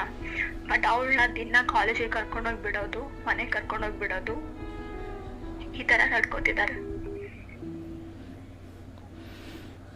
ನಿನಗನ್ಸುತ್ತೆ ಬಹುಶಃ ಆ ವ್ಯಕ್ತಿ ಬದಲಾಗ್ತಾನೆ ಅಂತ? ಇಲ್ಲ ಸೋನುಜಿ, ಬದಲಾಗಲ್ಲ. ಮತ್ತೆ ಯಾವುದಕ್ಕೋಸ್ಕರ ಅಳ್ತಾ ಇದ್ದೀರಾ ನೀವು? ಮಾರ್ಗೆ ಅದೇ ಸೋನುಜಿ, 2 ಹೆಣ್ಮಕ್ಳು ಇದಾರಲ್ಲ. 2 ಹೆಣ್ಮಕ್ಳಿದ್ದಾರೆ ಸರಿ, ಬಟ್ ಯಾವ ಮರ್ಯಾದೆ? ಏನದ್ರ ಅರ್ಥ ಏನು? ಸಮಾಜದಲ್ಲಿ ಇವಾಗ ಏನಂತ ಸೃಷ್ಟಿ ಮಾಡ್ತಿದ್ದಾರೆ ಸೋನುಜಿ. ಅವಳು ಮನೆ ಬಿಟ್ಟು ಹೋಗಿದ್ದಾಳೆ ಅಂದ್ರೆ ಯಾವ ಆಧಾರದ ಮೇಲೆ ಹೋದ್ಲು? ಅವಳಿಗೊಂದು ಆಸರೆ ಇಲ್ಲದೆ ಹೋಗ್ತಾಳ? ನನ್ ಕೆಲಸ ಮಾಡೋ ಜಾಗದಲ್ಲೇ ನನ್ಗೊಬ್ರು ಮನೆ ಕೊಟ್ಟು ಅವ್ರ ಮನೆಯಲ್ಲೇ ನಾನಿದ್ದೀನಿ ಸೋನುಜಿ ಇವಾಗ. ಓಕೆ ನೋಡಮ್ಮ, ಒಂದು ಅರ್ಥ ಮಾಡ್ಕೋ. ಬಹುಶಃ ನನಗೆ ಈ ಕಥೆಯೆಲ್ಲ ಕೇಳಾದ ಮೇಲೆ ನನಗನ್ನಿಸ್ತಾ ಇರೋದು, ನನ್ನ ಜ್ಞಾನದ ಅರಿವಿನಲ್ಲಿ ನಾನು ಹೇಳ್ತೀನಿ, ಆ ವ್ಯಕ್ತಿಗಳ ಸ್ವಭಾವವನ್ನು ನೀವು ಬದಲಾಯಿಸೋ ಪ್ರಯತ್ನವನ್ನು ಮೊದಲು ನಿಲ್ಲಿಸಿ. ಈತ ಆಲ್ರೆಡಿ ಕಲ್ಮಶ ಆಗಿ ಅವನ ಇಡೀ ಬದುಕೆ ಯಾವ ನಾಯಿ ಕೂಡ ಮೋಸಿ ನೋಡದಷ್ಟು ಕೆಟ್ಟ ಬದುಕನ್ನು ಬದುಕ್ತಾನೆ. ನೀನು ಗಂಡ ಅಂತ ಹೇಳ್ಕೊಳ್ಳಿಕ್ಕೆ ನಾಚಿಕೆ ಪಡು ನೀನು. ನಿಮಗೆ ನಾಚಿಕೆ ಕೇಳಿಸ್ಕೋ, ನಿಮಗೆ ನಾಚಿಕೆ ಆಗಬೇಕು. ಯಾವ ಕ್ಷಣ ಒಂದು ಹೆಂಡತಿಯನ್ನು ಅಥವಾ ಇನ್ನೊಂದು ಹೆಣ್ಣನ್ನು ನಾನು ಅವಳೇ ಮದುವೆ ಆಗ್ತೀನಿ ಅಥವಾ ಅವಳು ನನಗೆ ಬೇಕು ಅಂತ ಒಂದು ಕಾಲೇಜ್ ಮುಂದೆ ನಿನ್ನನ್ನು ಹೊಡೆದು ತಾಳಿ ಕಿತ್ಕೊಂಡು ಕರ್ಕೊಂಡು ಬಂದ, ಇದನ್ನು ಬಿಡು. ಈ ಹಿಂದೆ ನೀನು ಕ್ಷಮಿಸಿದೆಯಲ್ಲ, ಭಾಳಷ್ಟು ಸಾರಿ ಕ್ಷಮಿಸಿಬಿಟ್ಟಿದೀಯ. ನಿನ್ನ ಮೋಹವೇ ನಿನಗೆ ಈ ದುಃಖಕ್ಕೆ ಅಥವಾ ಈ ಪರಿಸ್ಥಿತಿಗೆ ಕಾರಣ. ಅಂಡ್ ಹೊಲಸಾಗಿರುವುದನ್ನು ಮತ್ತೆ ಮತ್ತೆ ಪಡ್ಕೊಳ್ಳೋ ಪ್ರಯತ್ನ ಮಾಡೋದು ಯಾವತ್ತಾದರೂ ಸರಿ ಅಂತ ಅನಿಸುತ್ತಾ? ಆ್ಯಂಡ್ ಎಲ್ಲಿವರೆಗೂ ನನ್ನ ಗಂಡ ಅನ್ನೋ ಒಂದು ಭಾವನೆ ಇರುತ್ತೆ. ಆ್ಯಂಡ್ ನೀನು ಆ ಮನೆ ಸೊಸೆಯಮ್ಮ, ನಿನಗೆ ಹಕ್ಕಿದೆ. ಇವತ್ತಲ್ಲ ನಾಳೆ ನೀನು ಹೋಗಲೇಬೇಕು, ಹೋಗ್ತೀಯ. ಯಾವನೇ ಅಡ್ಡ ಬಂದರೂ ನೀನು ಅದನ್ನು ಪಡ್ಕೊಳ್ಬೋದು. ಆದರೆ ಇಂಥವನು ಯಾವನನ್ನು ಈಗ ಪಕ್ಕದಲ್ಲಿ ಇರಿಸ್ಕೊಳ್ಳೋ ಬುದ್ಧಿಯನ್ನು ಬಿಟ್ಟುಬಿಡು. ಆ್ಯಂಡ್ ಹಾಗೆ ನೋಡಿದ್ರೆ ಅವತ್ತೇ ಒಂದು ದಿವಸ ಬಂಕಲ್ಲಿ ನಿನಗೊಂದು ಕೆಲಸ ಸಿಕ್ಕಿ ನಿನ್ನ ಬದುಕು ಸರಿ ಹೋಗಿತ್ತು. ನಿನಗೆ ನಿನ್ನ ಬದುಕನ್ನು ಸ್ವತಂತ್ರವಾಗಿ ಕಟ್ಟಿಕೊಳ್ಳೋ ಶಕ್ತಿ ಇಲ್ಲದ ಹೊರತು ಆ್ಯಂಡ್ 2 ಮಕ್ಕಳಿದವ, ಬಿಟ್ಬಿಡು. ನಿನ್ಗೆ ಇಷ್ಟೊಂದು ಕಷ್ಟ ಆದರೆ ಆ್ಯಂಡ್ ನಿನಗೂ ಗೊತ್ತು ಅವನು ಯಾವನೋ ಬದಲಾಗೋದಿಲ್ಲ ಅಂತ. ಆ್ಯಂಡ್ ಬದಲಾದಂತೆ ನಾಟಕ ಮಾಡಿದ್ರು ಕೂಡ ಅವನ ಯಾವುದೋ ಸ್ವಾರ್ಥವನ್ನು ಈಡೇರಿಸಿಕೊಳ್ಳೋದಕ್ಕೊಂದು ನಾಟಕ ಆಡ್ತಾನೆ, LLB ಅಡ್ಮಿಷನ್ ಮಾಡಿಸ್ತಾನೆ ಹೊರತು ನಿನ್ನ ಉದ್ಧಾರಕ್ಕೆ, ಮಕ್ಕಳ ಉದ್ಧಾರಕ್ಕೆ ಅಲ್ಲ. ಅವನು ವೇಶ್ಯೆಯರನ್ನು ಹುಡುಕೊಂಡು ಹೋಗೋದೇ ಅವನ ಬದುಕು. ಆ್ಯಂಡ್ ನೀನು ಅಂಥವನನ್ನು ಮದುವೆ ಆಗಿದ್ದೀಯಾ, ಮತ್ತು ಇವತ್ತು ಕೂಡ ನೀನು ಅವನನ್ನು ಬಯಸ್ತಾ ಇದ್ದೀಯಾ. ಆ್ಯಂಡ್ ನಿನ್ನ ಮನಸ್ಸಾಕ್ಷಿಗೆ ನೀನು ಒಟ್ಕೋ. ಯಾಕಂದರೆ ನೀನು ತಾಳಿ ಕಟ್ಸ್ಕೊಂಡಿದ್ದೀಯಾ ಅಥವಾ ನೀನು ಹೆಂಡತಿ, ಈ ಭಾವನೆಗಳನ್ನ ಇಟ್ಕೊಂಡು ಎಲ್ಲಿವರೆಗೂ ಇಡ್ತೀಯೋ ಅವನ ವಿಕೃತಗಳು ನಿನಗೆ ಮುಖ್ಯ ಆಗೋದಿಲ್ಲ. ಬಿಡು, ಸೀಮೆಣ್ಣೆ ಹುಯ್ದ್ರು, ಕಡಿಗೆ ಸುಟ್ಟರು, ಅರ್ಧ ಬೆಂದು ಹೋದ್ರು, ಬಿಡು, ನನ್ನ ಗಂಡ ಅನ್ನೋ ಭಾವನೆ. ನಿಮ್ಮಂಥವ್ರು ಎಲ್ಲಿವರೆಗೂ ಇರ್ತೀರ, ಇಂಥವ್ರೆಲ್ಲರೂ ಅಲ್ಲಿವರೆಗೂ ಇರ್ತಾರೆ. ಆ್ಯಂಡ್ ನಿನಗೆ ನಿನ್ನ ಜೀವಕ್ಕಿಂತ ದೊಡ್ಡದು ಯಾವುದೂ ಅಲ್ಲಮ್ಮ. ನೀನು ಇವತ್ತಿನವರೆಗೂ ಯಾವುದೇ ಕೆಟ್ಟದ್ದೇನೋ ಮಾಡಿಲ್ಲ. ಅವರು ಇಡೀ ಮನೆ ತಲೆ ಬಗ್ಗಿಸುವ ಹಾಗೆ ನಿಮ್ಮ ಮಾವ ಅಥವಾ ನೀನು ದೀಪ ಹಚ್ಚಲಿಕ್ಕೆ ಹೋದ ಮನೆ ತಲೆ ತಗ್ಗಿಸುವ ಹಾಗೆ ನೀನೇನೂ ಮಾಡಿಲ್ಲ ಅನ್ನೋದಾದರೆ ಯಾವುದಕ್ಕೂ ಹೋಗಿ ತಲೆ ಬಗ್ತಾ ಇದೆಯಾ ನೀನು? ಆ್ಯಂಡ್ ನೀನು ಎಲ್ಲಿವರೆಗೂ ಅವನು ಗಂಡನಾಗಿ ವರ್ತಿಸುವುದಿಲ್ವೋ, ನೀನು ಹೆಂಡತಿಯಾಗಿ ವರ್ತಿಸೋದನ್ನು ಬಿಡು ಮೊದಲು. ನೀನು ಎಲ್ಲಿವರೆಗೂ ಅವನು ಗಂಡನಾಗಿ ವರ್ತಿಸ್ತಾ ಇಲ್ಲ ಮತ್ತು ಯಾವತ್ತೂ ವರ್ತಿಸೋದಕ್ಕೆ ಆತ ತಯಾರಿಲ್ಲ ಅಂದಾಗಲೂ ನೀನು ಹೆಂಡತಿಯಾಗಿರ್ತೀಯ ಅಂತ ಹೋದರೆ ಬಹುಶಃ ನನ್ನ ಈ ಬದುಕನ್ನು ನಾನು ಇದಕ್ಕೆ ಕೊಡ್ತೀನಿ ಸರ್, ನನ್ನ ಜೀವನ ಹಾಳಾದರೂ ಪರವಾಗಿಲ್ಲ ಸರ್, ಇವನನ್ನು ಸರಿ ಮಾಡೋದಕ್ಕೆ ನಾನು ಹುಟ್ಟು ಬಂದಿದ್ದೀನಿ ಅನ್ನೋದಾದರೆ ಮಾಡು, ಪರವಾಗಿಲ್ಲ, ನನ್ನ ಅಭ್ಯಂತರ ಏನಿಲ್ಲ. ಇವತ್ತು ನೀನು ಸರಿಯಾದ ಒಂದು ನೆಲೆ ಕಂಡುಕೊಳ್ಳದೆ ಹೋದರೆ, ಯಾಕಂದರೆ ದೇಹದಲ್ಲಿ ಶಕ್ತಿ ಇದೆ, ಒಂದು ಹಂತಕ್ಕೆ ಯಾವುದು ಸತ್ಯ ಯಾವುದು ಸುಳ್ಳು ಆ್ಯಂಡ್ ಇವರೆಲ್ಲರೂ ಸೇರಿ ಏನು ಮಾಡ್ತಾರೆ ಆ್ಯಂಡ್ ಇಂಥವ್ರ ಜೊತೆ ಇದ್ದರೆ ನಾನು ನನ್ನ ಮಕ್ಕಳ ಬದುಕು ಏನಾಗಬಹುದು ಇದೆಲ್ಲದರ ಅರಿವಿರೋ ನೀನು ಇವತ್ತು ದುಃಖ ಪಟ್ಕೊಂಡು ನೋಡ್ತಾಯಿ. ನಾನು ಹೇಳಿದಷ್ಟು ಸುಲಭ ಅಲ್ಲ, ನನಗೆ ಅರಿವಿದೆ. ಆದರೆ ನಿನಗಿಂತ ಘೋರ ಸ್ಥಿತಿಯಲ್ಲಿರೋರು ತುಂಬ ಜನ ಇದ್ದಾರೆ ಆ್ಯಂಡ್ ಅವರೆಲ್ಲರೂ ಬದುಕು ಆಸೆಯನ್ನಿಟ್ಕೊಂಡಿದ್ದಾರೆ ಮತ್ತು ನಾಳೆ ಏನೋ ಒಳ್ಳೇದಾಗುತ್ತೆ ಅಂತ ಅವರು ಬದುಕ್ತಾನೆ ಇದ್ದಾರೆ, ಏನೋ ಕೆಲಸ ಮಾಡ್ತಾ ಇದ್ದಾರೆ. ನಿನಗಾದರೂ ಒಂದು ಕೆಲಸ ಇದೆಯಮ್ಮ, ನಿನಗಾದರೂ ಮಕ್ಕಳ ಭಾಗ್ಯ ಇದೆಯಮ್ಮ, ನಿನಗಾದರೂ ತವ್ರ ಮನೆಯಲ್ಲಿ ಆಗಾಗ ಬಂದು ನೋಡ್ಕೊಂಡು ಹೋಗೋ ಒಂದು ಸುಖ ಇದೆಯಮ್ಮ. ಆ್ಯಂಡ್ ಇವತ್ತಿಲ್ಲಿ ಮಾತಾಡೋ ಎಷ್ಟೋ ಹೆಣ್ಣುಮಕ್ಕಳಿಗೆ ಗೊತ್ತಿಲ್ಲ, ಅವ್ರು ಯಾವತ್ತೂ ಮಾಡಿದ್ದ ಒಂದು ತಪ್ಪು, ಯಾರನ್ನೋ ಇಷ್ಟಪಟ್ಟು ಯಾವನ್ನೋ ನಂಬಿಕೊಂಡು ಮನೆ ಬಿಟ್ಟು ಆಚೆ ಬಂದುಬಿಟ್ರು ಮಧ್ಯರಾತ್ರಿ. ಈ ಕಡೆ ಇವನೂ ಇಲ್ಲ, ಈಗ ತವ್ರ ಮನೇನೂ ಇಲ್ಲ, ಬೀದಿಗೆ ಬಂದಿದ್ದಾರೆ ಇವತ್ತು. ಆ್ಯಂಡ್ ಅಂಥದ್ದೇನೂ ನೀನು ಮಾಡಿಲ್ಲಮ್ಮ. ನಾನು ಕೊಡೋ ಸಲಹೆ ಇಷ್ಟೇ, ಮೊದಲು ನೀನು ಮಾಡಬೇಕಾರದು ಇವನು ನನ್ನಂತೆ ಆಗಲಿ ಅಥವಾ ಇವನು ನನ್ನ ಪರ ಬರಲಿ, ಇವನು ನನ್ನ ಗಂಡನಾಗಿ ಜೊತೆ ಇರಲಿ, ಇದನ್ನು ಮರೆತು ಬಿಡು. ಮೊದಲು ಬರೋದಿದ್ರೆ ಬರುತ್ತೆ. ಆ್ಯಂಡ್ ನನ್ನ ಆಸೆ ಇಷ್ಟೇ ಅಥವಾ ನನ್ನ ಬಹಳ ದೊಡ್ಡ ಸಂದೇಶ ಇಷ್ಟೇ, ನೀನು ಈ ಕ್ಷಣವೇ ಆ ಪ್ರಯತ್ನ ನಿಲ್ಲಿಸು. ನೀನು 3 ಹೊತ್ತು ಊಟ ಮಾಡೋದ್ರ ಬದಲು 1 ಹೊತ್ತು ಊಟ ಮಾಡು, ಮನಸ್ಸಲ್ಲಿ ನೆಮ್ಮದಿ ಇರಲಿ. ಈ ಮಾತನ್ನು ನೀನು ಬರೆದಿಟ್ಕೋ. ಅವನು ಗಂಡನಾಗಿ ಬರದ ಹೊರತು ನಾನು ಹೆಂಡತಿಯಾಗಿ ಬೇಡೋದಿಲ್ಲ, ನಾನು ಹೆಂಡತಿಯಾಗಿ ವರ್ತನೆ ಮಾಡೋದಿಲ್ಲ. ಯಾಕಂದರೆ ಕಾಲ ಒದ್ರು ಒದಿಸ್ಕೊಳ್ತೀಯ ಅಂತ ಗೊತ್ತಾದ ಮೇಲೆ ಯಾವನೋ ಸ್ವಲ್ಪ ಜಾಸ್ತಿ ಮಾಡ್ಲಿಕ್ಕೆ ಶುರು ಮಾಡೋದು, ಇದು ಜಗದ ನಿಯಮ. ಇದು ಎಲ್ಲಿವರೆಗೂ ತುಳಿಸ್ಕೊಳ್ಳೋರು ಇರ್ತಾರೋ ಅಲ್ಲಿವರೆಗೂ ತುಳಿಯೋರಿದ್ದೇ ಇರ್ತಾರೆ. ಆ್ಯಂಡ್ ಹಾಗೆ ನೋಡಿದ್ರೆ ಎಲ್ಲವನ್ನ ಸಹಿಸ್ಕೊಂಡು ಹೋದರೆ ನಿನಗಿಂತ ಒಳ್ಳೆ ಹೆಂಡತಿ ಇಲ್ಲ ಅವನ ದೃಷ್ಟಿಯಲ್ಲಿ. ಬೇರೆಯವಳನ್ನು ಮನೆಯಲ್ಲಿ ಕರ್ಕೊಂಬಂದು ಪಕ್ಕದಲ್ಲಿ ಮಲಗಿಸ್ಕೊಂಡ್ರು ನೀನು ಕೇಳದೆ ಹೋದರೆ ನಿನಗಿಂತ ಒಳ್ಳೆ ಹೆಂಡತಿ ಇಲ್ಲ ಅವನ ದೃಷ್ಟಿಯಲ್ಲಿ. ಬಟ್ ನೀನು ಯಾವಾಗ ನೀನು ಕೇಳಲಿಕ್ಕೆ ಶುರು ಮಾಡ್ತೀಯೋ, ಯಾವಾಗ ಆ ವಿಕೃತಗಳನ್ನು ವಿರೋಧಿಸಕ್ಕೆ ಶುರು ಮಾಡ್ತೀಯೋ ಆ್ಯಂಡ್ ಯಾವಾಗ ಆ ಸಂಸ್ಕಾರಕ್ಕೆ ಅಡ್ಡಿ ಬರ್ತಾ ಇದೆ, ಆ ಇಡೀ ಬದುಕಿ ಅಥವಾ ಇಡೀ ಸಂಸಾರವೇ ಇಂಥ ವೇಶ್ಯರ ಬದುಕಿಂದ ಹಾಳಾಗುತ್ತಿದೆ, ಇಂಥ ಕೆಟ್ಟವನಿಂದ ಹಾಳಾಗುತ್ತಿದೆ ಅಂತ ನೀನು ತಿರುಗಿ ಬೀಳು ಪ್ರಯತ್ನ ಮಾಡ್ತೀಯಲ್ಲ, ಆ ಕ್ಷಣವೇ ನಿನಗಿಂತ ಕೆಟ್ಟವಳು ಇನ್ನೊಬ್ಳಿಲ್ಲ, ನಿನ್ನನ್ನು ಕೊಲ್ಲೋದಿಕ್ಕೂ ಅವನು ಏಸೋದಿಲ್ಲ. ಯಾಕಂದರೆ ಅವನ ಕಾಮ ಈಡೇರಬೇಕಿದೆ. ಈ ಕಾಮನೆಗಳು ದೇಹವನ್ನು ಆವರಿಸಿದಾಗ ರಕ್ತ ಸಂಬಂಧವನ್ನೇ ಮರೀತದ ಮನುಷ್ಯ. ಕಾಮದೇವನಿಗೆ ಅಷ್ಟು ಶಕ್ತಿ ಇದೆ. ಈ ಕಾಮನೆಗಳಿಲ್ಲದೆ ಬದುಕೂ ಇಲ್ಲ. ಈಗ ನಾನು ನನ್ನ ಮಗಳನ್ನು ಚೆನ್ನಾಗಿ ನೋಡ್ಕೊಳ್ಬೇಕು ಅನ್ನೋದು ಇದು ಒಂದು ಕಾಮನೆ ಹೌದಲ್ವಾ, ಇದು ಒಂದು ಬಯಕೆಯೇ ಹೌದು. ಆ್ಯಂಡ್ ನನ್ನ ಇಡೀ ಸಂಸಾರ ಬೀದಿಗೆ ಬಂದರೂ ಪರವಾಗಿಲ್ಲ, ನನ್ನ ಕಾಮವನ್ನು ನಾನು ತೀರಿಸಿಕೊಳ್ಬೇಕು ಅನ್ನೋ ಈ ವಿಕೃತ ಇದೆಯಲ್ಲ, ಇದು ಒಂದು ಕಾಮನೆಯೇ. ಬಟ್ ಚಿಕ್ಕ ವ್ಯತ್ಯಾಸ ಇದೆ, ಭಾವನೆಗಳಲ್ಲಿ ಅಥವಾ ಉದ್ದೇಶಗಳಲ್ಲಿ ವ್ಯತ್ಯಾಸ ಇದೆ ಅಷ್ಟೇ. ನಿನ್ನ ಉದ್ದೇಶ ನಿನ್ನ ಸಂಸಾರದ ಉದ್ಧಾರ, ಆದರೆ ಅವನ ಉದ್ದೇಶ ಅವನ ಇಂದ್ರಿಯಗಳ ಸುಖ ಹೌದಲ್ವಾ. ವ್ಯತ್ಯಾಸ ಇಷ್ಟೇ, ಸಿಂಪಲ್. ನಾನು ನಿನಗೆ ಈ ಸಮಯದಲ್ಲಿ ಹೇಳ್ತಾ ಇರೋ ದೊಡ್ಡ ವಿಚಾರ ಅಂದರೆ, ನೀನು ಮೊದಲು ನಿನ್ನ ದುಃಖಕ್ಕೆ ಮೂಲ ಕಾರಣ ಏನು ಅನ್ನೋದು ಅರ್ಥ ಮಾಡ್ಕೋ. ಕಾರಣ ಏನು ಗೊತ್ತೇನು, ಅವನು ಹಂಗೆ ಮಾಡ್ತಿದ್ದಾನೆ ಅಂತ ಅಲ್ಲ, ಅಥವಾ ಬೇರೆಯವಳ್ದು ಯಾರ್ದೋ ಸಂಪರ್ಕದಿದ್ದಾನೆ ಅನ್ನೋದಲ್ಲ, ನನ್ನ ಗಂಡ ಸಂಪರ್ಕದಲ್ಲಿದ್ದಾನೆ ಅನ್ನೋದು, ಈ ನನ್ನದು ಅನ್ನೋದು ಸಮಸ್ಯೆ ಇರೋದು ಹೌದಲ್ಲ.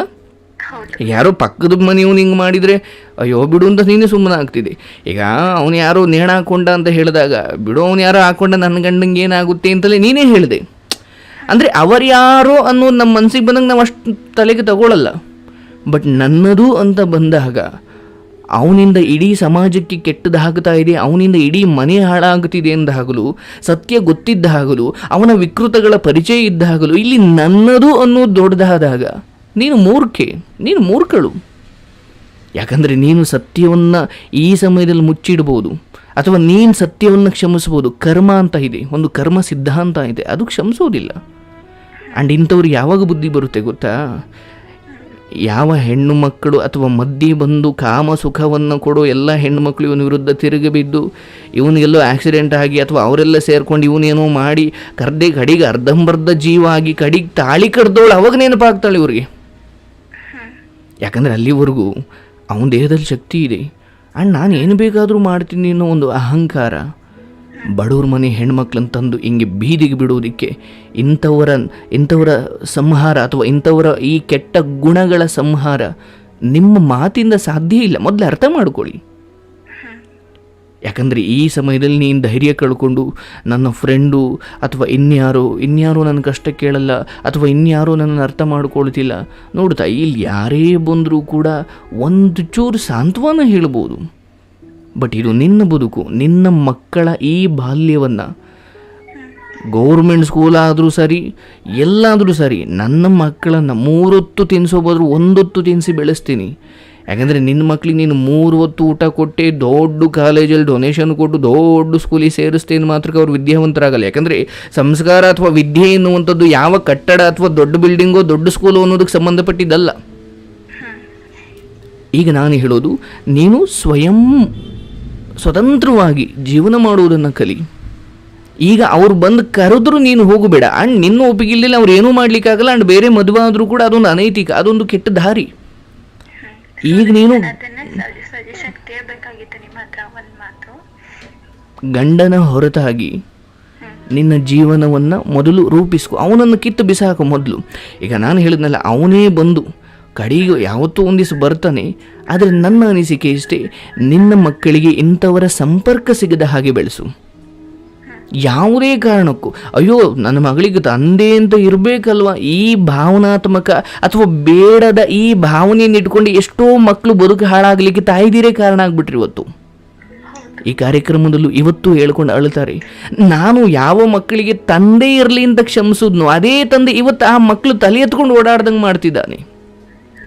ಅಂಡ್ ಯಾವತ್ತೂ ನಾನು ಬಿಟ್ಬಿಟ್ಟು ನನ್ನ ಮಕ್ಕಳನ್ನ ಕರ್ಕೊಂಡು ಬೀದಿಲಿ ಬಂದು ಬದುಕಿದ್ರು ಕೂಡ ಇವತ್ತು ನನ್ನ ಮಕ್ಕಳು ತಲೆ ಎತ್ಕೊಂಡು ಓಡಾಡ್ತಿದ್ರು. ನೋಡ್ತಾಯಿ, ನಿನಗೆ ಪುತ್ರ ಭಾಗ್ಯ ಇದೆ, ನಿನಗೆ ಮಕ್ಕಳ ಭಾಗ್ಯ ಇದೆ. ಆ್ಯಂಡ್ ಈ ಮಕ್ಕಳಿಗೋಸ್ಕರ ನನ್ನ ಇಡೀ ಬದುಕನ್ನು ಮೀಸಲಿಡ್ತೀನಿ. ಆ್ಯಂಡ್ ನಾನು ಕೂಡ, ಯಾಕಂದರೆ ಒಂದು ಕೆಲಸ ಇದೆಯಮ್ಮ. ಆ್ಯಂಡ್ ಇನ್ನೊಂದು ನೆನಪಿರಲಿ, ಇವರನ್ನು ನೀನು ಡೈವರ್ಸೂ ಕೊಡಬೇಡ, ನೀನು ಆ ಕಡೆಗೆ ಹತ್ರನೂ ಹೋಗಬೇಡ. ಈಗ ನೀನು ಬೇರೆ ಬದುಕನ್ನು ಯೋಚನೆನೂ ಮಾಡಬೇಡ. ಅಂದರೆ ಮತ್ತೊಂದು ಮದುವೆ ಇದು ಯಾವುದು ಯೋಚನೆನೂ ಮಾಡಬೇಡ. ನೀನು ನಿನ್ನ ಮಕ್ಕಳ ಸಲುವಾಗಿ ನೀನು ಬದುಕು. ಯಾಕಂದರೆ ಮಕ್ಕಳಿಲ್ಲದೆ ಹೋಗಿದ್ರೆ ನಾನೇನೋ ಹೇಳ್ತಾ ಇದ್ದೆ ತಾಯಿ. ಆದರೆ ಈಗ ನಾನು ತುಂಬ ಜನಕ್ಕೆ ಹೇಳಿದ್ದಿದೆ, ಹೌದು ಬೇರೆಯವ್ರು ಯಾರೋ ಜೀವನದಲ್ಲಿ ಬಂದರೆ ಮದುವೆ ಆಗಿ ಅಂತ. ಆದರೆ ನಿನ್ನ ಮಕ್ಕಳ ದೃಷ್ಟಿಯಿಂದ ನೋಡಿದ್ರೆ ಅದು ಒಂದು ಶುರುವಿನಲ್ಲಿ ನಿನ್ನ ಮಕ್ಕಳು ನಾನು ನೋಡ್ಕೊಳ್ಳಿ ಅಂತ ಯಾರೋ ಬರ್ಬೋದು, ಯಾವನೂ ಬರ್ಬೋದು. ಬಟ್ ಕಾಲಕ್ರಮೇಣ ಮತ್ತದೇ ಜೀವನ. ಯಾಕಂದರೆ ಮಕ್ಕಳ ಕಾರಣವನ್ನು ಇಟ್ಕೊಂಡು ಅವನೇನೋ ಒಂದು 2 ನಾಲ್ಗೆ ಮಾಡ್ದ ಅಥವಾ ಕೊಟ್ಟ ಮಾತನ್ನು ತಪ್ಪದ ಅಂದರೆ ನೀನೇನೂ ಸಹಿಸ್ಕೊಳ್ದಿ. ಬಟ್ ನಿನ್ನ ಮಕ್ಕಳು ಈಗ ನೀನು ಯಾರು ಆಶ್ರಯ ಕೊಟ್ಟಿದ್ದಾರಲ್ಲ, ನಿನ್ನ ಪಾಲಿಗೆ ಅವರೇ ದೇವರು. ನೀನು ಈ ಕ್ಷಣದಲ್ಲಿ ನಿನ್ನನ್ನು ಯಾವುದು ಕೈ ಹಿಡಿದಿದೆ ಅದಕ್ಕೆ ಕೃತಜ್ಞಳಾಗಿರು. ಯಾಕಂದರೆ ಭಗವಂತ ನಿನ್ನನ್ನು ಭಾಳ ಪರಿಸ್ಥಿತಿಗಳಿಂದ ಪಾರು ಮಾಡಿಕೊಂಡು ಬಂದಿದ್ದಾನೆ. ಆದರೆ ಇವತ್ತು ನೀನು ನನ್ನ ಜೊತೆ ಮಾತಾಡ್ತಿದೀಯ, ಕಾರಣ ಇಷ್ಟೇ, ನಿನ್ನ ಅಳುವಿನ ಉದ್ದೇಶ ಬದಲಾಗಲಿ. ನೀನು ಇಷ್ಟು ದಿನ ಗಂಡನಿಗೋಸ್ಕರ ಅಳ್ತಾ ಇದೆ, ಇನ್ಮೇಲೆ ನೀನು ನಿನಗೋಸ್ಕರ ಅಳಿ. ಯಾಕೆ ಗೊತ್ತೇನು, ಇಷ್ಟು ದಿನ ಇಂಥ ಅಯೋಗ್ಯನೇ ಗತ್ತುಬಿಟ್ನಲ್ಲ ಅಂತ. ಅಳು ಬರಲಿ, ತಪ್ಪಿಲ್ಲ. ಬಟ್ ಆ ಅಳುವಿನ ಉದ್ದೇಶ ಬದಲಾಗಬೇಕು. ಇಂಥವನು ಯಾವನಿಗೂ ಅಳ್ಕೊಂಡು, ಯಾಕಂದರೆ ಈಗ ನೋಡ್ತಾಯಿ ನೀನು ದುಡಿಯೋ ವಯಸ್ಸಲ್ಲಿದ್ದೀಯಾ. ಈಗ ನೀನು ಗಂಡನ ಜೊತೆ ನೀನು ಪಡ್ಕೊಳ್ಳೋದು, ಅವ್ನು ಇನ್ನೊಬ್ಳಿಂದ ನೋಡೋದು, ನೀನು ಪಡ್ಕೊಳ್ಳೋದು ಅಂದರೆ ಇನ್ನೊಂದು 10 ವರ್ಷ ಆದಮೇಲೆ ನೀನು ದುಡಿಬೇಕು ಅಂದರೂ ದೇಹ ಸಪೋರ್ಟ್ ಮಾಡಲ್ಲ. ಒಂದು ಉದಾಹರಣೆ ತಗೋ, ಈ ಜಗತ್ತು ಬಿಟ್ಬಿಡಮ್ಮ, ಸರಿಯಾಗಿ ಈ ಕಾರ್ಯಕ್ರಮ ಕೇಳ್ತಾ ಹೋಗು. ಇಲ್ಲಿ ಎಂತೆಂಥ ಸಮಸ್ಯೆಗಳಿದ್ದಾವೆ ಅಂದರೆ, ಪುಣ್ಯ ನಿನ್ನ ಗಂಡ ಇನ್ನೂ ಯಾರಿಗೂ ಮಾರಿಲ್ಲ ನಿನ್ನನ್ನು, ಹೌದಲ್ವಾ? ಏನು ಭಾಗ್ಯ ಬಂದಿದೆಯೋ, ಯಾವ ಕೆಲಸ ನಿನಗೆ ಎಲ್ಲೆಲ್ಲಿ ಅನ್ನೋದು ನಿನ್ನ ಕನಸು ಆಗಿರ್ಬೋದು. ಈಗ ಸೋನುಗೂ ಕೂಡ ಬಹಳ ದೊಡ್ಡ ಕನಸಿದ್ದಾವೆ, ಬಟ್ ಅದು ಲೇಟ್ ಆಗಬಹುದು. ಆದರೆ ನನ್ನ ಗುರಿ ಸ್ಪಷ್ಟವಾಗಿದೆ. ಲೇಟ್ ಆದ ಮಾತ್ರಕ್ಕೆ ನಾನು ಗುರಿಯಿಂದ ಹಿಂದೆ ಬಂದರೆ ಅಥವಾ ಗಿವ್ ಅಪ್ ಮಾಡಿದ್ರೆ ಖಂಡಿತ ಯಾವತ್ತೂ ನಾನು ಅದನ್ನು ಮುಟ್ಲಿಕ್ಕೆ ಸಾಧ್ಯನೇ ಇಲ್ಲ. ನೀನು ಎಲ್ಲೆಲ್ಲಿ ಮಾಡ್ತೀಯೋ ಬಿಡ್ತೀಯೋ, ಆ್ಯಂಡ್ ನೀನು ಬಂಕಲ್ಲಿ ಮಾಡ್ತೀಯೋ, ಕಡೆಗೆ ಯಾವುದೋ ಒಂದು ಗುಜರಿ ಅಂಗಡಿಲಿ ಮಾಡ್ತೀಯೋ, ನೀನೇನು ಮಾಡ್ತಿದೀಯಾ ಅನ್ನೋದಲ್ಲ, ಯಾವ ಭಾವನೆಯಿಂದ ಮಾಡ್ತಿದೀಯಾ. ನಿನಗೆ ಎಲ್ಲೆಲ್ಲಿ ಸಿಕ್ಕರೂ ಕೂಡ ಅದನ್ನು ಧನ್ಯತೆ ಭಾವನೆಯಿಂದ ಮಾಡಿದಾಗಲೇ ಆ ಕೆಲಸ ಶ್ರೇಷ್ಠವಾಗೋದು. ಯಾವುದನ್ನೇ ಆಗಲಿ ಪ್ರೀತಿಯಿಂದ ಮಾಡು. ಒಂದು ಅರ್ಥ ಮಾಡ್ಕೋ, ಈಗ ಒಂದು ಕಂಪ್ನಿ ಇತ್ತು, ಅಲ್ಲಿ ಒಬ್ಬಳು ರಿಸೆಪ್ಷನಿಸ್ಟ್ ಹುಡುಗಿ ಇದ್ಲು. ಆ ಕಂಪ್ನಿಲಿ ಒಬ್ಬ ಸೇಲ್ಸ್ ಮ್ಯಾನೇಜರ್ ಇದ್ದ ಅಥವಾ ಸೇಲ್ಸ್ ಎಕ್ಸಿಕ್ಯೂಟಿವ್ ಅಂತ ಇರ್ತಾನಲ್ವ, ಆ ರಿಸೆಪ್ಷನ್ ಹುಡುಗಿ ಒಂದು ರೀತಿ ಒಂಥರ ಚೆನ್ನಾಗಿದ್ಲು. ಆದರೆ ಈ ಸೇಲ್ಸ್ ಎಕ್ಸಿಕ್ಯೂಟಿವ್ಗೆ ಅವಳ ಮೇಲೆ ಪ್ರೀತಿ ಹುಟ್ಟುಬಿಡ್ತು. ಆದರೆ ಇದು ಒಂದೇ ಪ್ರೀತಿ, ಅವಳಿಗೆ ಇವನ ಮೇಲೆ ಅಷ್ಟೇನು ಪ್ರೀತಿ ಇಲ್ಲ. ಆದರೆ ಇವನು ಪ್ರೀತಿ ಮಾಡ್ತಿದ್ದಾನೆ ಅಂತ ಅವಳಿಗೆ ಗೊತ್ತಿತ್ತಷ್ಟೇ. ಇವನೇನು ಮಾಡೋನು, ಆ ಹುಡುಗಿಗೆ ಹೇಳೇ ಇರಲಿಲ್ಲ. ಇವನದೊಂದು ಒಂಥರ ಒಂದೇ ಪ್ರೀತಿ. ಇವನು ಸ್ನೇಹಿತರ ಹತ್ರ ಬರೋದು, ನಾವಿಬ್ಬರು ಹಂಗಿರ್ಬೇಕು ಹಿಂಗಿರ್ಬೇಕು ಅಂದರೆ 1000 ಕನಸು ಕಟ್ಕೊಂಡಿದ್ದ. ಸ್ನೇಹಿತರು ಹೇಳಿದ್ರು, ಲೋ ದಡ್ಡ ಹೋಗಿ ಆ ಹುಡುಗಿಗೆ ಹೇಳು ಮೊದಲು ನೀನು ಪ್ರೀತಿ ಮಾಡ್ತಿದೀಯ ಅಂತ. ಇಲ್ಲಿ 1000 ಬಂದು ಹೇಳಿ ಕಡೆಗೆ ಅವಳು ಒಪ್ತೇ ಹೋದರೆ ಏನು ಮಾಡ್ತೀಯ? ಓ ಇದು ಸರಿ ಅನ್ನಿಸ್ತು. ಅವನೇನು ಮಾಡ್ದ, ಒಂದಿನ ಫಿಕ್ಸ್ ಮಾಡ್ಕೊಂಡು ಆ ಹುಡುಗಿ ಕಾಫಿ ಕರ್ಕೊಂಡೋಗಿ ಐ ಲವ್ ಯು ಅಂತ ಹೇಳ್ದ. ಮತ್ತು ನಾನು ನಿನ್ನ ಪ್ರೀತಿ ಮಾಡ್ತೀನಿ ಅಂತ ಆತ ನಿವೇದನೆ ಮಾಡ್ದ. ಆದರೆ ಆ ಹುಡುಗಿ ನನಗಿಷ್ಟ ಇಲ್ಲ ಅಂತ ಹೇಳಿ ಎದ್ದು ಹೊರಟೋದ್ಲು. ಯಾಕಂದರೆ ಇವನು ತುಂಬ ಎಷ್ಟು ಕನಸು ಕಟ್ಕೊಂಡಿದ್ದ ಅಂದರೆ ಒಂದು ರೀತಿ ಹುಚ್ಚನೇ ಆಗಿದ್ದ. ಯಾವಾಗ ಆ ಹುಡುಗಿ ನನಗೆ ನೀನು ಇಷ್ಟ ಇಲ್ಲ ಅಂತ ಹೇಳಿಬಿಟ್ಟು ಹೊರಟೋದ್ಲು, ಈ ವಿಷಯ ಫ್ರೆಂಡಿಗೆ ಗೊತ್ತಾಯಿತು. ಫ್ರೆಂಡ್ಸ್ ಅಂದುಕೊಂಡ್ರು, ಓ ಇವನು ಕಟ್ಕೊಂಡಿದ್ದ ಕನಸಿಗೆ ಇವನು ಪಟ್ಟಿದ್ದ ಆಸೆ ನೋಡಿದ್ರೆ ಆ ಹುಡುಗಿ ಇಲ್ಲ ಅಂತ ಹೇಳಿದಾಳೆ, ಇವನಿನ ಮೇಲೆ ಬೀದಿ ದಾಸಯ್ಯ, ಇವನೊಬ್ಬ ಹೆಣ್ಗುಡ್ಕ ಆಗಿ ಬಾರಲ್ಲಿ ಕೂತ್ಕೊಂಡು ಸಿಗರೇಟ್ ಸೇದ್ಕೊಂಡು ಇನ್ನು ಮೇಲೆ ಇವನು ಬದುಕು ಹಾಳು. ಯಾಕಂದರೆ ಪ್ರೀತಿಸಿದ ಹುಡುಗಿ ಬಿಟ್ಟು ಹೋದ್ಲು ಅಥವಾ ಈ ಪ್ರೀತಿ ಇಷ್ಟ ಇಲ್ಲ ಅಂದ ಮೇಲೆ ಅವನು ಇನ್ನು ಬೀದಿಗೆ ಬಂದ ಅಂತ ಫ್ರೆಂಡ್ಸ್ ಅಂದುಕೊಂಡ್ರು. ಆದರೆ ವಿಚಿತ್ರ ಗೊತ್ತೇನು, ಅವನು ನಾಳೆಯಿಂದ ಅಂದರೆ ಆ ಹುಡುಗಿ ಬಿಟ್ಟು ಹೋದ ಮರುದಿನದಿಂದ ಇನ್ನೊಂದು ಚೂರು ಜಾಸ್ತಿ ಜಾಸ್ತಿ ಕೆಲಸ ಮಾಡಲಿಕ್ಕೆ ಶುರು ಮಾಡಿದೆ. ಇನ್ನಷ್ಟು ಉತ್ಸಾಹದಿಂದ ಇದ್ದ. ಫ್ರೆಂಡ್ಸ್ಗೆಲ್ಲ ತಲೆ ಕೆಟ್ಟು ಹೋಯಿತು. ನಾನೆಲ್ಲೋ ಇವನು ಬೀದಿಗೆ ಬರ್ತಾನೆ, ದೇವದಾಸ ಆಗ್ತಾನೆ ಅಂದರೆ ಇವನೇನು ಮಾಮೂಲಿ ಥರನೇ ನಗ್ನಗ್ತಾ ಇದ್ದಾನೆ. ಕೇಳಿಬಿಟ್ರು ತಡೆಯೋಕ್ಕಾಗ್ದೇನೆ. ಅಲ್ಲಪ್ಪ ನೀನು ಪ್ರೀತಿ ಮಾಡ್ತಿದ್ದು ಹುಡುಗಿ ನಿನ್ನ ಪ್ರೀತಿಯನ್ನು ನಿರಾಕರಿಸಿ ಹೋದರೂ ಕೂಡ ಹೆಂಗೆ ಸಂತೋಷವಾಗಿದ್ದೀಯ ನೀನು ಅಂತ. ಅವನು ಹೇಳ್ದ, ಈ ಮಾತು ನಿನಗೆ ಅಪ್ಲೈ ಆಗುತ್ತೆ ಕೇಳ್ಕೊ. ನನ್ನನ್ನು ಯಾವತ್ತೂ ಪ್ರೀತಿ ಮಾಡದ ಅವಳು ನನ್ನನ್ನು ಬಿಟ್ಟು ಹೋದ್ಲು. ನನಗೆ ಖಂಡಿತ ಬೇಜಾರಿಲ್ಲ, ನನಗೆ ನಷ್ಟ ಇಲ್ಲ. ಆದರೆ ತನ್ನನ್ನು ನನಗಿಂತ ಇನ್ಯಾರೂ ಪ್ರೀತಿ ಮಾಡಲ್ಲ ಅಂತ ಗೊತ್ತಿದ್ದು ನನ್ನನ್ನು ಬಿಟ್ಟು ಹೋದ್ಲಲ್ಲ, ನಷ್ಟ ನನಗಲ್ಲ ಅವಳಿಗೆ. ನನ್ನನ್ನು ಯಾವತ್ತೂ ಪ್ರೀತಿ ಮಾಡದ ಅವಳು ನನ್ನನ್ನು ಬಿಟ್ಟು ಹೋದ್ಲು ಅಂದರೆ ನಷ್ಟ ಆಗ್ಲಿಕ್ಕೆ ಅಲ್ಲೇನೂ ಇಲ್ಲ. ಯಾಕಂದರೆ ಅವಳು ನನ್ನ ಯಾವತ್ತೂ ಪ್ರೀತಿನೇ ಮಾಡಿಲ್ಲ. ಬಟ್ ನಾನಿದ್ದೀನಲ್ಲ, ಅವಳನ್ನು ಎಲ್ಲರಿಗಿಂತ ಜಾಸ್ತಿ ಪ್ರೀತಿ ಮಾಡ್ತಿದ್ದೆ. ಬಟ್ ಅರ್ಥ ಮಾಡಿಕೊಳ್ಳದೆ ಬಿಟ್ಟು ಹೋದಿದ್ದಾಳೆ ಅನ್ನೋದಾದರೆ ನಷ್ಟ ನನಗೂ ಅವಳಿಗೂ. ಇದೇ ಥರ ಕಂಪನಿಯಲ್ಲೂ ಅಥವಾ ಯಾವುದೇ ಉದ್ಯಮದಲ್ಲೂ ಅಷ್ಟೇ, ಏನೇ ಮಾಡಿದ್ರು ಪ್ರೀತಿಯಿಂದ ಮಾಡಿ. ಅದು ಸಂಸಾರದಿಂದ ಹಿಡಿದು ಕೆಲಸದಿಂದ ಹಿಡಿದು ಯಾವುದೇ ಚಿಕ್ಕ ಪುಟ್ಟ ಕೆಲಸ ಆದರೂ ಪ್ರೀತಿಯಿಂದ ಆ ಕೆಲಸ ಮಾಡಿ. ನಿಮ್ಮ ಕೆಲಸದ ಮೇಲಿನ ಪ್ರೀತಿಯನ್ನು ಅರ್ಥ ಮಾಡಿಕೊಳ್ಳದ ಆ ಬಾಸ್ ನಿನ್ನನ್ನು ಆಚೆ ಹಾಕಿದ್ರು ಅಂದರೆ ನಿನಗಲ್ಲ ನಷ್ಟ, ಆ ಬಾಸ್ಗೆ. ಯಾಕಂದರೆ ನೀನು ಆ ಮಟ್ಟಿನ ಒಬ್ಬ ಕೆಲಸಗಾರ ಮತ್ತೆ ಸಿಗುವುದಿಲ್ಲ ಅಂತ ಅವ್ರಿಗೆ ಆಮೇಲೆ ಗೊತ್ತಾಗುತ್ತೆ. ಆ್ಯಂಡ್ ಈಗ ನಿನಗೆ ನಾನು ಹೇಳ್ತಾ ಇರೋದು, ನಿನ್ನನ್ನು ಯಾವತ್ತೂ ಹೆಂಡತಿಯಾಗಿ ಆ ಶುದ್ಧ ಮನಸ್ಸಿನಿಂದ ಆ ಕಾಳಜಿಯಿಂದ ನೋಡದ ಅವನು ನಿನ್ನನ್ನು ಬಿಟ್ಟು ಹೋದರೆ ನಷ್ಟ ನಿನಗಲ್ಲ ಅವನಿಗೆ. ಬಟ್ ಅದು ಇವತ್ತು ಅವನಿಗೆ ಗೊತ್ತಾಗದೇ ಇರ್ಬೋದಷ್ಟೇ, ನಾಳೆ ಒಂದು ದಿನ ಗೊತ್ತಾಗುತ್ತೆ. ಆ್ಯಂಡ್ ಗೊತ್ತಾಗಿ ನಿನ್ನ ಹತ್ರ ಬಂದರೂ ಕೂಡ ಈ ಕೆಟ್ಟ ಗುಣಗಳೇ ತುಂಬಿಕೊಂಡಿರುವ ಇವನನ್ನು ಸ್ವೀಕಾರ ಮಾಡಬೇಡ. ಇದೆಲ್ಲದರಿಂದ ಮುಕ್ತಳಾಗಿ ಒಬ್ಬ ಶುದ್ಧ ಗಂಡನಾಗಿ ನಿನಗೆ ಲಭ್ಯವಾದರೆ ಆಗ ನೀನು ಪ್ರೀತಿ ಮಾಡು, ಅಥವಾ ಆಗ ನೀನು ಮಕ್ಕಳಿಗೋಸ್ಕರ ಒಪ್ಕೋ. ಆದರೆ ಈ ಸಮಯದಲ್ಲಿ ಒಂಟಿ ಹೆಣ್ಣು ಅಂದಾಗ, ಅಥವಾ ನಿನಗೆ ಈ ಸಮಸ್ಯೆ ಇದೆ, ನೀನು ಸಿಕ್ಕದವರೆಲ್ಲ ಹತ್ರ ಇದನ್ನು ಹೇಳಿಕೊಂಡು ಬಂದರೆ ಬಹುಶಃ ಕಷ್ಟ ಈಡೇ ಇರೋದಿಲ್ಲ, ಇನ್ಯಾವುದೋ ನಿನ್ನ ಕಷ್ಟನ ಹುಡುಕೊಂಡು ಬರುತ್ತೆ. ಯಾಕೆ ಗೊತ್ತೇನು, ಈ ಸಮಾಜ ದುರ್ಬಲರನ್ನು, ಕಷ್ಟದಲ್ಲಿರುವವರನ್ನು ತನ್ನ ಸ್ವಂತಕ್ಕೆ ಬಳಸಿ ಲಾಭ ಮಾಡಿಕೊಂಡು ಆನಂತರ ಬಿಡೋ ಯೋಚನೆ ಮಾಡುತ್ತಂತೆ. ಹಾಗಾಗಿ ನಿಮ್ಮ ದುರ್ಬಲತೆಯನ್ನು ಎಲ್ಲರ ಹತ್ರನೂ ಹೇಳಿಕೊಂಡು ಬರಬೇಡಿ.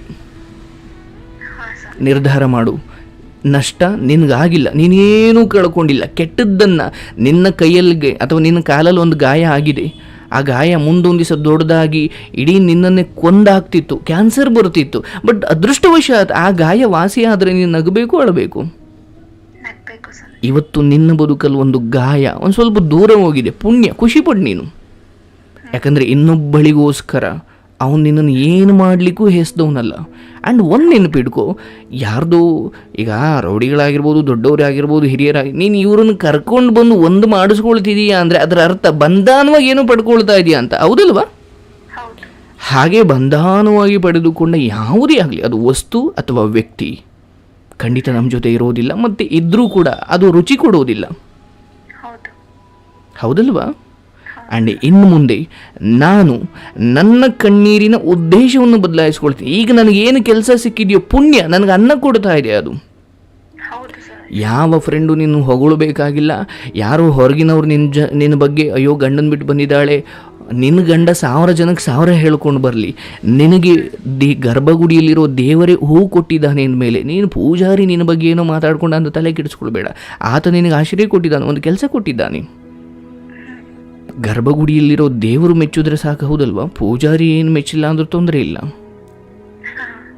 ನಿನ್ನ ಜೀವನ ಇನ್ನು ಮುಂದೆ ಯಾವ ಕಣ್ಣೀರು ಹಾಕೋದ್ರಿಂದ ಅಥವಾ ಏನೋ ಕೆಟ್ಟ ನಿರ್ಧಾರ ಮಾಡೋದರಿಂದ ಕಾಲಕ್ರಮೇಣ ನಿನ್ನನ್ನು ನೀನು ಕೊಂದುಕೊಳ್ತೀಯ. ಸದಾ ನೆನಪಿಟ್ಕೊಳ್ಳಿ, ಈ ಮಾತನ್ನು ಜಗತ್ತಿಗೆ ನಾನು ತಲುಪಿಸ್ತಾ ಇದ್ದೀನಿ. ಯಾವ ವ್ಯಕ್ತಿ ಆತ್ಮಹತ್ಯೆ ಮಾಡಿಕೊಳ್ತಾನೋ ಅದರ ಅರ್ಥ ವಿಧಿ ನಮಗೆ ಕೊಟ್ಟ ಕೆಲಸವನ್ನು ನಾವು ಅರ್ಧಕ್ಕೆ ಬಿಟ್ಟು ಆ ಕರ್ತವ್ಯದಿಂದ ತಪ್ಪಿಸ್ಕೊಳ್ಳೋ ಪ್ರಯತ್ನ ಮಾಡ್ತಿದ್ದೀವಿ ಅಂತ ಅರ್ಥ. ನೀನು ಅರ್ಥ ಮಾಡ್ಕೋ, ಆತ್ಮಹತ್ಯೆ ಮಾಡಿಕೊಳ್ಳೋದ್ರಿಂದ ಇದಕ್ಕೆ ಬಡ್ಡಿಯನ್ನು ಸೇರಿಸಿ ಮುಂದಿನ ಜನ್ಮದಲ್ಲೂ ಮತ್ತೆ ನೀನು ಇದೇ ಸಂಕಷ್ಟದಿಂದಲೇ ಮುಂದುವರಿತೀಯ ಹೊರತು ಬೇರೇನೂ ಆಗುವುದಿಲ್ವಂತೆ. ನಿನಗೆ ವಹಿಸಿದ, ಈಗ ನಿನಗೆ ಸಾಲ ಕೊಟ್ಟಿದ್ನಿ ಅಂದರೆ ಅದನ್ನು ತೀರಿಸ್ಬಿಟ್ರೆ ಅಲ್ಲಿಗೆ ಮುಗಿದೋಯ್ತು. ಭಗವಂತ ಕೊಟ್ಟಿದ್ದ ಕರ್ತವ್ಯ ನೀನು ಮಾಡಿದೆ ಅಂತ ಅರ್ಥ. ಬಟ್ ಸಾಲ ಕೊಡ್ದೇನೆ, ವಾಪಸ್ ಕೊಡ್ದೇನೆ ನೀನೇನೋ ಕಳ್ಳಬಿದ್ದೆ ಅಥವಾ ಏನೋ ಮಾಡಿಕೊಂಡೆ ಅಂದರೆ ಅದಕ್ಕೆ ಬಡ್ಡಿ ಸಮೇತ ಸೇರಿಸಿ ಮುಂದಿನ ಜನ್ಮದಲ್ಲಿ ಮತ್ತದೇ ನರಕ ನೀನು ಅನುಭವಿಸ್ತೀಯ. ಹಾಗಾಗಿ ಇಲ್ಲಿ ಅದು ಅಂಥದ್ದೇ ಸವಾಲು ಬರಲಿ. ನೀನು ಇನ್ನೊಬ್ಬರು ನಿನ್ನ ಬಗ್ಗೆ ಏನು ಮಾತಾಡ್ಕೊಳ್ತಿದ್ದಾರೆ, ಯಾಕಂದರೆ ಇಲ್ಲಿ ಬರೋ ಪ್ರತಿಯೊಬ್ಬರು ಮೊದಲು ಹೇಳುವಂಥದ್ದು, ಸರ್ ಸಮಾಜ ಆಡ್ಕೊಳ್ಳುತ್ತೆ ಸರ್, ನೋಡಮ್ಮ ಒಂದು ಹೊತ್ತಿನ ಊಟ ಇಲ್ಲ ಸರ್ ಅಂತ ಅಳೋರ್ಗೂ, ಸರ್ ನನಗೆ ಜನ ಪ್ರೀತಿ ಕೊಡ್ತಿಲ್ಲ ಅಂತ ಅಳೋರ್ಗೂ ನಾವು ಯಾವುದನ್ನು ಹೆಚ್ಚು ಜಾಸ್ತಿ ಪರಿಗಣಿಸಬೇಕು? ಯಾಕಂದರೆ ಅದಕ್ಕಿಂತ ದೊಡ್ಡ ಕಷ್ಟ ಇಲ್ಲ. ಆ್ಯಂಡ್ ಇವತ್ತು ನಾನು ಎಲ್ರಿಗೂ ಹೇಳೋದು, ನನ್ನನ್ನು ಅವನು ಇಷ್ಟಪಡ್ತಾ ಇಲ್ಲ, ಅವಳು ನನ್ನಿಂದ ಬರ್ತಾ ಇಲ್ಲ, ಅಥವಾ ಗಂಡ ಹಿಂಗೆ ಮಾಡ, ಇದೆಲ್ಲವನ್ನು ಬಿಟ್ಟು ಒಂದು ದಿವಸ ಊಟ ಇಲ್ಲ ಸರ್ ಅಂತ ಬೇಡೋ ಪರಿಸ್ಥಿತಿಗೆ ನೀವು ತಂದುಕೊಳ್ಬೇಡಿ. ಯಾಕಂದರೆ ಈ ಕಷ್ಟ ಇವತ್ತು ಅವನಿಲ್ಲ ಇವನಿಲ್ಲ ಅಂತಿದ್ರೆ ಒಂದು ದಿವಸ ಅನ್ನ ಇಲ್ಲ ಅನ್ನೋ ಪರಿಸ್ಥಿತಿಗೆ ಬರೋದಕ್ಕಿಂತ ಮುಂಚೆ ಎಚ್ಚೆತ್ಕೊಳ್ಳಿ. ಆ್ಯಂಡ್ ನಿನಗೆ ಆತ್ಮತೃಪ್ತಿ ಇರಲಮ್ಮ, ನೀನು ಯಾವತ್ತೂ ಯಾರಿಗೂ ಕೇಳಿ ಬಯಸಿಲ್ಲ. ಆ್ಯಂಡ್ ನಿನ್ನ ಗಂಡನಿಗೆ ಇಷ್ಟೆಲ್ಲ ಮಾಡಿದ್ರು ನೀನು ಒಳ್ಳೆಯದನ್ನೇ ಬಯಸಿದ್ದೀಯ, ಮತ್ತು ಅವನಿಗೆ ತುಂಬ ಸಾರಿ ಕ್ಷಮಿಸಿದ್ದೀಯ. ತಪ್ಪು ಮಾಡೋದು ಎಷ್ಟು ದೊಡ್ಡ ಅಪರಾಧವೋ ಪದೇ ಪದೇ ಅದನ್ನು ಕ್ಷಮಿಸ್ಕೊಂಡು ಅಲ್ಲೇ ಇರೋದು ಅಷ್ಟೇ ದೊಡ್ಡ ಅಪರಾಧ. ಆ್ಯಂಡ್ ಪೊಲೀಸ್ನವ್ರು ಹಿಡ್ಕೊಂಡು ಹೋದ್ರು ಅನ್ನೋದಕ್ಕಿಂತ ಯಾಕೆ ಹಿಡ್ಕೊಂಡು ಹೋದ್ರು ಅನ್ನೋ ಯೋಚನೆ ಮಾಡು. ಅಂಥವ್ರನ್ನು ಕ್ಷಮಿಸೋ ಯೋಚನೆಯನ್ನು ಬಿಡು ಮೊದಲು. ಆ್ಯಂಡ್ ಒಂದು ಕುಟುಂಬ ನಾಶ ಆಯಿತು ತಾಯಿ, ಆ ಶಾಪಗಳು ಸುಮ್ಮನೆ ಬಿಡಲ್ಲ. ಆ್ಯಂಡ್ ನೀವು ಅವ್ರ ಜೊತೆ ಇದ್ದರೆ ಅದನ್ನು ನೀವು ಅನುಭವಿಸ್ಬೇಕಾಗುತ್ತೆ. ಯೋಚನೆ ಮಾಡು, 4 ಜನ ಅಥವಾ 3 ಜನ ಒಟ್ಟಿಗೆ ನೇಣಾಕೊಳ್ತಾರೆ ಅಂದರೆ ಇನ್ನೆಷ್ಟು ನರಕ ತೋರಿಸಿರ್ಬೇಕು ಅವರು. ಅದನ್ನು ಯೋಚನೆ ಮಾಡಿ. ನಿನ್ನ ಗಂಡ ಆಗಿರ್ಬೋದು, ಮಕ್ಕಳಾಗಿರ್ಬೋದು, ಯಾರೇ ಆಗಿರ್ಬೋದು, ನಮ್ಮವರಿಂದ ಒಂದು ಇಡೀ ಸಂಸಾರ ಹಾಳಾಯಿತು ಅಂದರೆ ಅದು ಎಷ್ಟೇ ಸಾಲ ಇರಲಮ್ಮ, ಏನೇ ಇರಲಮ್ಮ, ಮೈ ಗಾಡ್, ಆ ಪಾಪ ಅವಶ್ಯವಾಗಿ ನೀನು ಅವನ ಜೊತೆ ಇರೋದರಿಂದ ನೀನು ಅನುಭವಿಸಬೇಕಾಗುತ್ತೆ. ಅರ್ಥಾತ್ ಹೇಗೆ ಒಣ ಹುಲ್ಲಿನ ನಡುವೆ ಇರುವ ಹಸಿ ಹುಲ್ಲು ಕೂಡ ಸುಟ್ಟು ಹೋಗುತ್ತೋ ಹಾಗೆ ಪಾಪಿಗಳ ಜೊತೆ ಇರುವ ಪುಣ್ಯವಂತನೂ ಕೂಡ, ಪಾಪಿಗಳ ಜೊತೆ ಇರುವ ಧರ್ಮವಂತನೂ ಕೂಡ ನರಕ ಅನುಭವಿಸಬೇಕಾಗುತ್ತೆ. ಹಸಿ ಹುಲ್ಲು ಬೇಗ ಸುಡೋದಿಲ್ಲ, ಹೌದಲ್ವಾ? ಒಣ ಹುಲ್ಲು ಬೇಗ ಸುಟ್ಟು ಹೋಗುತ್ತೆ.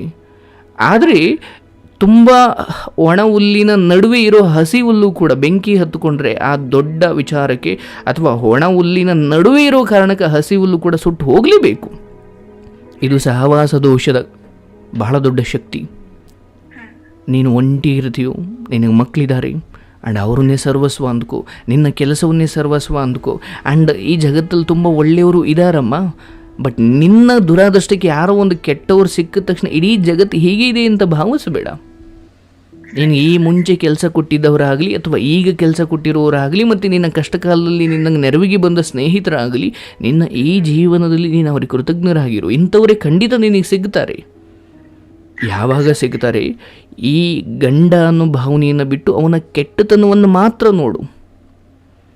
ನನ್ನ ಗಂಡ ಅಂತ ನೀನು ಎಲ್ಲಿವರೆಗೂ ಆ ಮೃದು ಭಾವನೆಯನ್ನು ತೋರಿಸ್ತೀಯೋ ಅವನ ವಿಕೃತಗಳನ್ನು ನೀನು ಸಹಿಸೋದಕ್ಕೆ ಮತ್ತು ಕ್ಷಮಿಸೋದಕ್ಕೆ ಮುಂದಾಗ್ತೀಯ.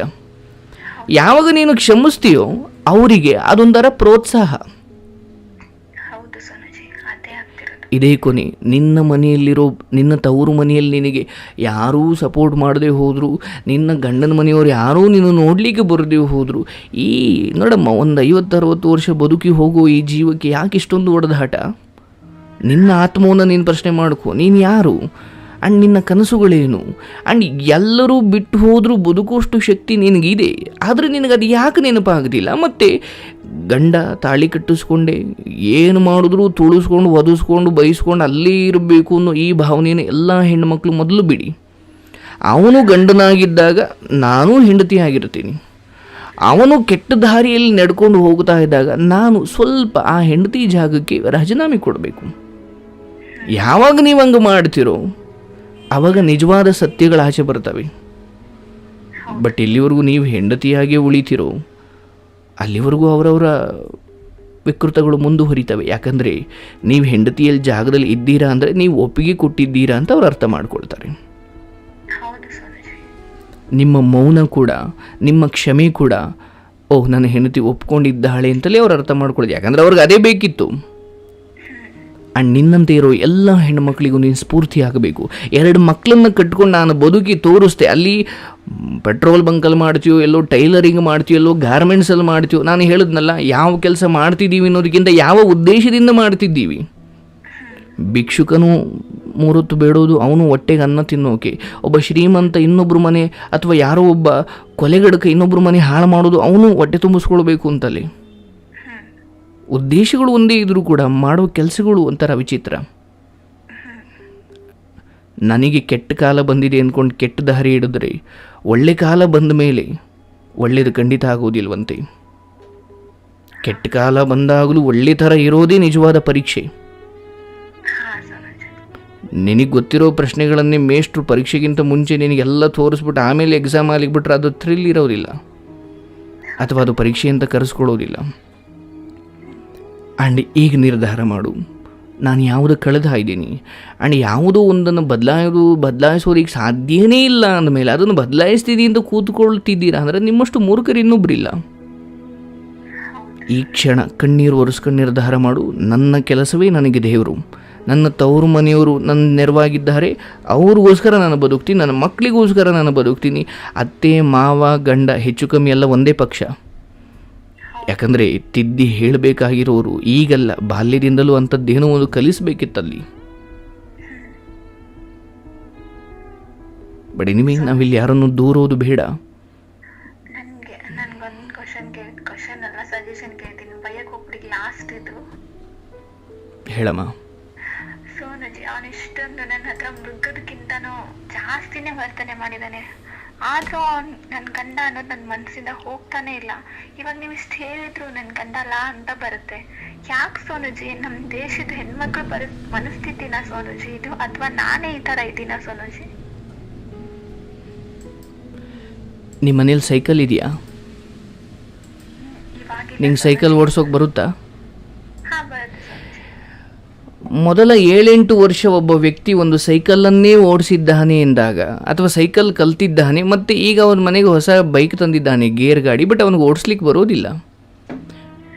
ಬಟ್ ಯಾವಾಗ ಗೇರ್ ಗಾಡಿಯನ್ನು ಓಡಿಸ್ಲಿಕ್ಕೆ ಬರೋದಿಲ್ವೋ ಅದು ಮೊದಲ ದಿನ. ಬಟ್ ಸೈಕಲ್ ಕೊಟ್ಟರೆ ಯಾವ ಗೇರ್ ಗಾಡಿಯನ್ನು ಓಡಿಸೋದಕ್ಕೆ ಬಾರದ ಆ ವ್ಯಕ್ತಿ ಸೈಕಲನ್ನು ತುಂಬ ಸುಲಭವಾಗಿ ಓಡಿಸ್ತಾನೆ. ಯಾಕೆ?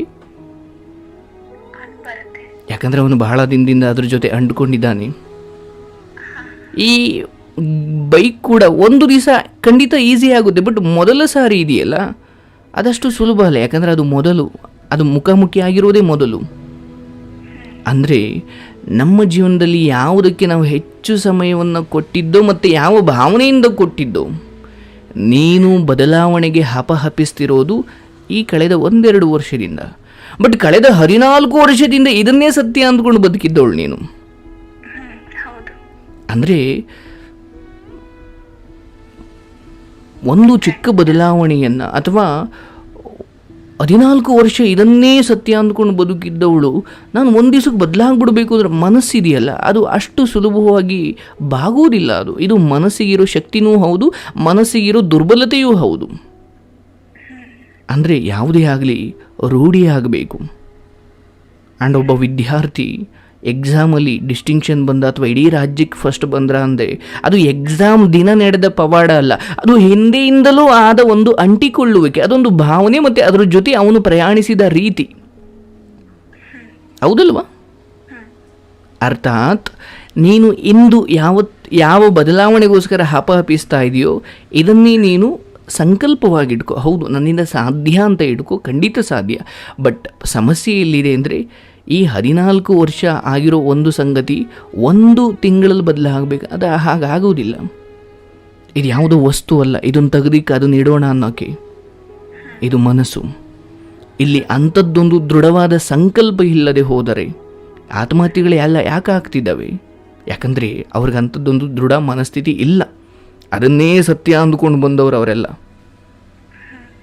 ಸಡನ್ನಾಗಿ ಮೋಸ ಆಯಿತು, ಇದು ಹಿಂಗ, ಹಾಗಾದರೆ ನಾನು ಬದಲಾಗಬೇಕು ಅಂತ ರಾತ್ರಿ ಅಂದ್ಕೊಂಡ್ರು. ಬಟ್ ರಾತ್ರಿ ಆಗಲ್ಲ ಅನ್ನೋದು ಅವಳಿಗೆ ಬೆಳಿಗ್ಗೆ ಗೊತ್ತಾಯಿತು. ಸತ್ಯ ತಾನೇ? ಇದು ಈ ನೆಲದ ಗುಣ ಅಲ್ಲ, ಅಥವಾ ಈ ನೆಲದ ಶಾಪವೂ ಅಲ್ಲ, ಅಥವಾ ಭಗವಂತ ನಿಮಗೆ ಕೊಟ್ಟಿರೋ ಶಾಪವೂ ಅಲ್ಲ. ಇಲ್ಲಿವರೆಗೂ ನೀವು ಇದೇ ಸತ್ಯ ಅಂತ ನಂಬಿಕೊಂಡ ಪ್ರತಿಫಲ ಇದು. ಆದರೆ ನೀನು ಬದುಕಲಿಕ್ಕೆ ಇದನ್ನು ತೊರೆಯೋದಕ್ಕೆ ಒಂದು ಬಲವಾದ ಕಾರಣ ಇದೆ, ಇವರು ಕೆಟ್ಟವರು ಅನ್ನೋದು. ಇದಕ್ಕಿಂತ ದೊಡ್ಡ ಕಾರಣ ಇನ್ನೊಂದು ಬೇಕಿಲ್ಲ. ಆ್ಯಂಡ್ ಹೀಗೇ ಜೊತೆಗಿದ್ರೆ ನನ್ನನ್ನು ಇವರು ಮುಗಿಸೋದಕ್ಕೂ ಹಿಂದೆ ಮುಂದೆ ನೋಡೋದಿಲ್ಲ ಅನ್ನೋ ಒಂದು ಕಾರಣ ಸಾಕು. ಆ್ಯಂಡ್ ಇಲ್ಲೇ ಜೊತೆಗಿದ್ರೆ ನನ್ನ ಮಕ್ಕಳು ಕೂಡ ಹಾಳಾಗ್ತಾರೆ ಅನ್ನೋದು ಒಂದು ಕಾರಣ ಸಾಕು, ನೀನು ಬೇರೊಂದು ಬದುಕನ್ನು ಇವರನ್ನು ಬಿಟ್ಟು ಬದಲಾಯಿಸೋದಕ್ಕೆ. ಆ್ಯಂಡ್ ನನ್ನ ಮನಸ್ಸು ಯಾಕೆ ಹಿಂಗಾಗ್ತಿದೆ, ನಾನು ಯಾಕೆ ಗಂಡ ಅಂತಲೇ ಅಂದುಕೊಳ್ತಾ ಇದ್ದೀನಿ? ಯಾಕಂದರೆ ನಿನಗೆ ವಾಸ್ತವವನ್ನು ಒಪ್ಕೊಳ್ಳೋಕ್ಕಾಗ್ತಾ ಇಲ್ಲ. ಯಾಕೆ ಒಪ್ಕೊಳ್ಳೋಕ್ಕಾಗ್ತಿಲ್ಲ ಅಂದರೆ, ನೀನು ಇನ್ನೇನನ್ನೂ ಭ್ರಮೇಲಿ ಬದುಕಿದವಳು ಇಷ್ಟು ವರ್ಷ. ಯಾವ ಮನುಷ್ಯ ವಾಸ್ತವವನ್ನು, ರಿಯಾಲಿಟಿಯನ್ನು ಅರ್ಥ ಮಾಡಿಕೊಳ್ತಾನೆ, ಅವನು ಮಾತ್ರ ಬದುಕನ್ನು ಹೇಗಿದೆಯೋ ಹಾಗೇ ಬದುಕ್ತಾನಂತೆ. ಬಟ್ ಇಲ್ಲಿ ಬಹುತೇಕ ಸಾವು ನೋವುಗಳು, ಆತ್ಮಹತ್ಯೆಗಳು, ಸೂಸೈಡ್ ಯಾಕೆ ನಡೀತಾ ಇದ್ದಾವೆ ಅಂದರೆ, ಅವರಿಗೆ ಸಡನ್ನಾಗಿ ರಿಯಾಲಿಟಿ ಅರ್ಥ ಮಾಡಿಕೊಳ್ಳಿಕ್ಕೆ ಒಪ್ಕೊಳ್ಳಿಕ್ಕೆ ಆಗಲಿಲ್ಲ.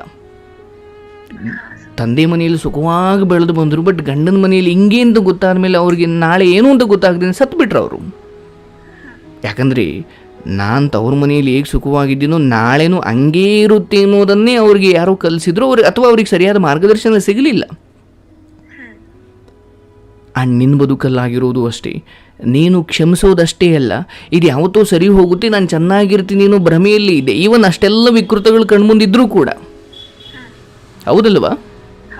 ಇದು ನಿನಗೆ ನೀನು ಕೊಟ್ಟುಕೊಂಡ ಶಾಪವಾಗಿರೋದ್ರಿಂದ ಅದನ್ನು ಅನುಭವಿಸಲೇಬೇಕು.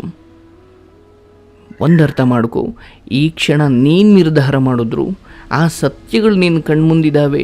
ಅವನೆಂಥವನು ನಿನ್ನ ಕಣ್ಮುಂದಿದೆ, ಅವನು ಬದಲಾಗೋದಿಲ್ಲ ಅನ್ನೋ ನಿನ್ನ ಕಣ್ಮುಂದಿದೆ. ನಾನು ಹತ್ರೂ ಕೂಡ ಹಾಳಾಗೋಳು ನಾನೇ ಹೊರತು ಅಲ್ಲಿ ಯಾವುದೇ ಬದಲಾವಣೆ ಆಗ್ತಾ ಇಲ್ಲ ಅನ್ನೋ ಸತ್ಯ ಕಣ್ಮುಂದಿದೆ. ಇದೆಲ್ಲವೂ ಗೊತ್ತಿದ್ದ ಮೇಲೂ ನೀನು ಅಳ್ತೀಯ, ಬದಲಾವಣೆಗೆ ಹಿಂದೆ ಮುಂದೆ ನೋಡ್ತೀಯ.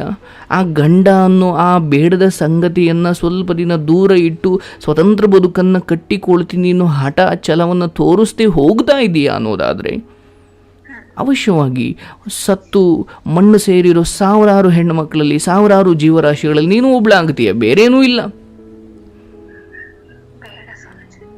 ನಿನ್ನ ಬದುಕು ಕೈಕಾಲು ಗಟ್ಟಿ ಇದೆ, ಕಣ್ಣು ಕಿವಿ ಮೂಗು ನಾಲಿಗೆ ಚರ್ಮ, ಬದುಕು ಒಂದು ಹಂತಕ್ಕೆ ಚೆನ್ನಾಗಿದೆ, ಆರೋಗ್ಯ ಇದೆ. ಲಿಸ್ಟ್ ಮಾಡಿಕೊಂಡ್ರೆ ನಿನ್ನ ಬದುಕಲ್ಲಿ ಚೆನ್ನಾಗಿದ್ದಾವೆ ಅನ್ನೋದೇ ಜಾಸ್ತಿ ಪಟ್ಟಿ.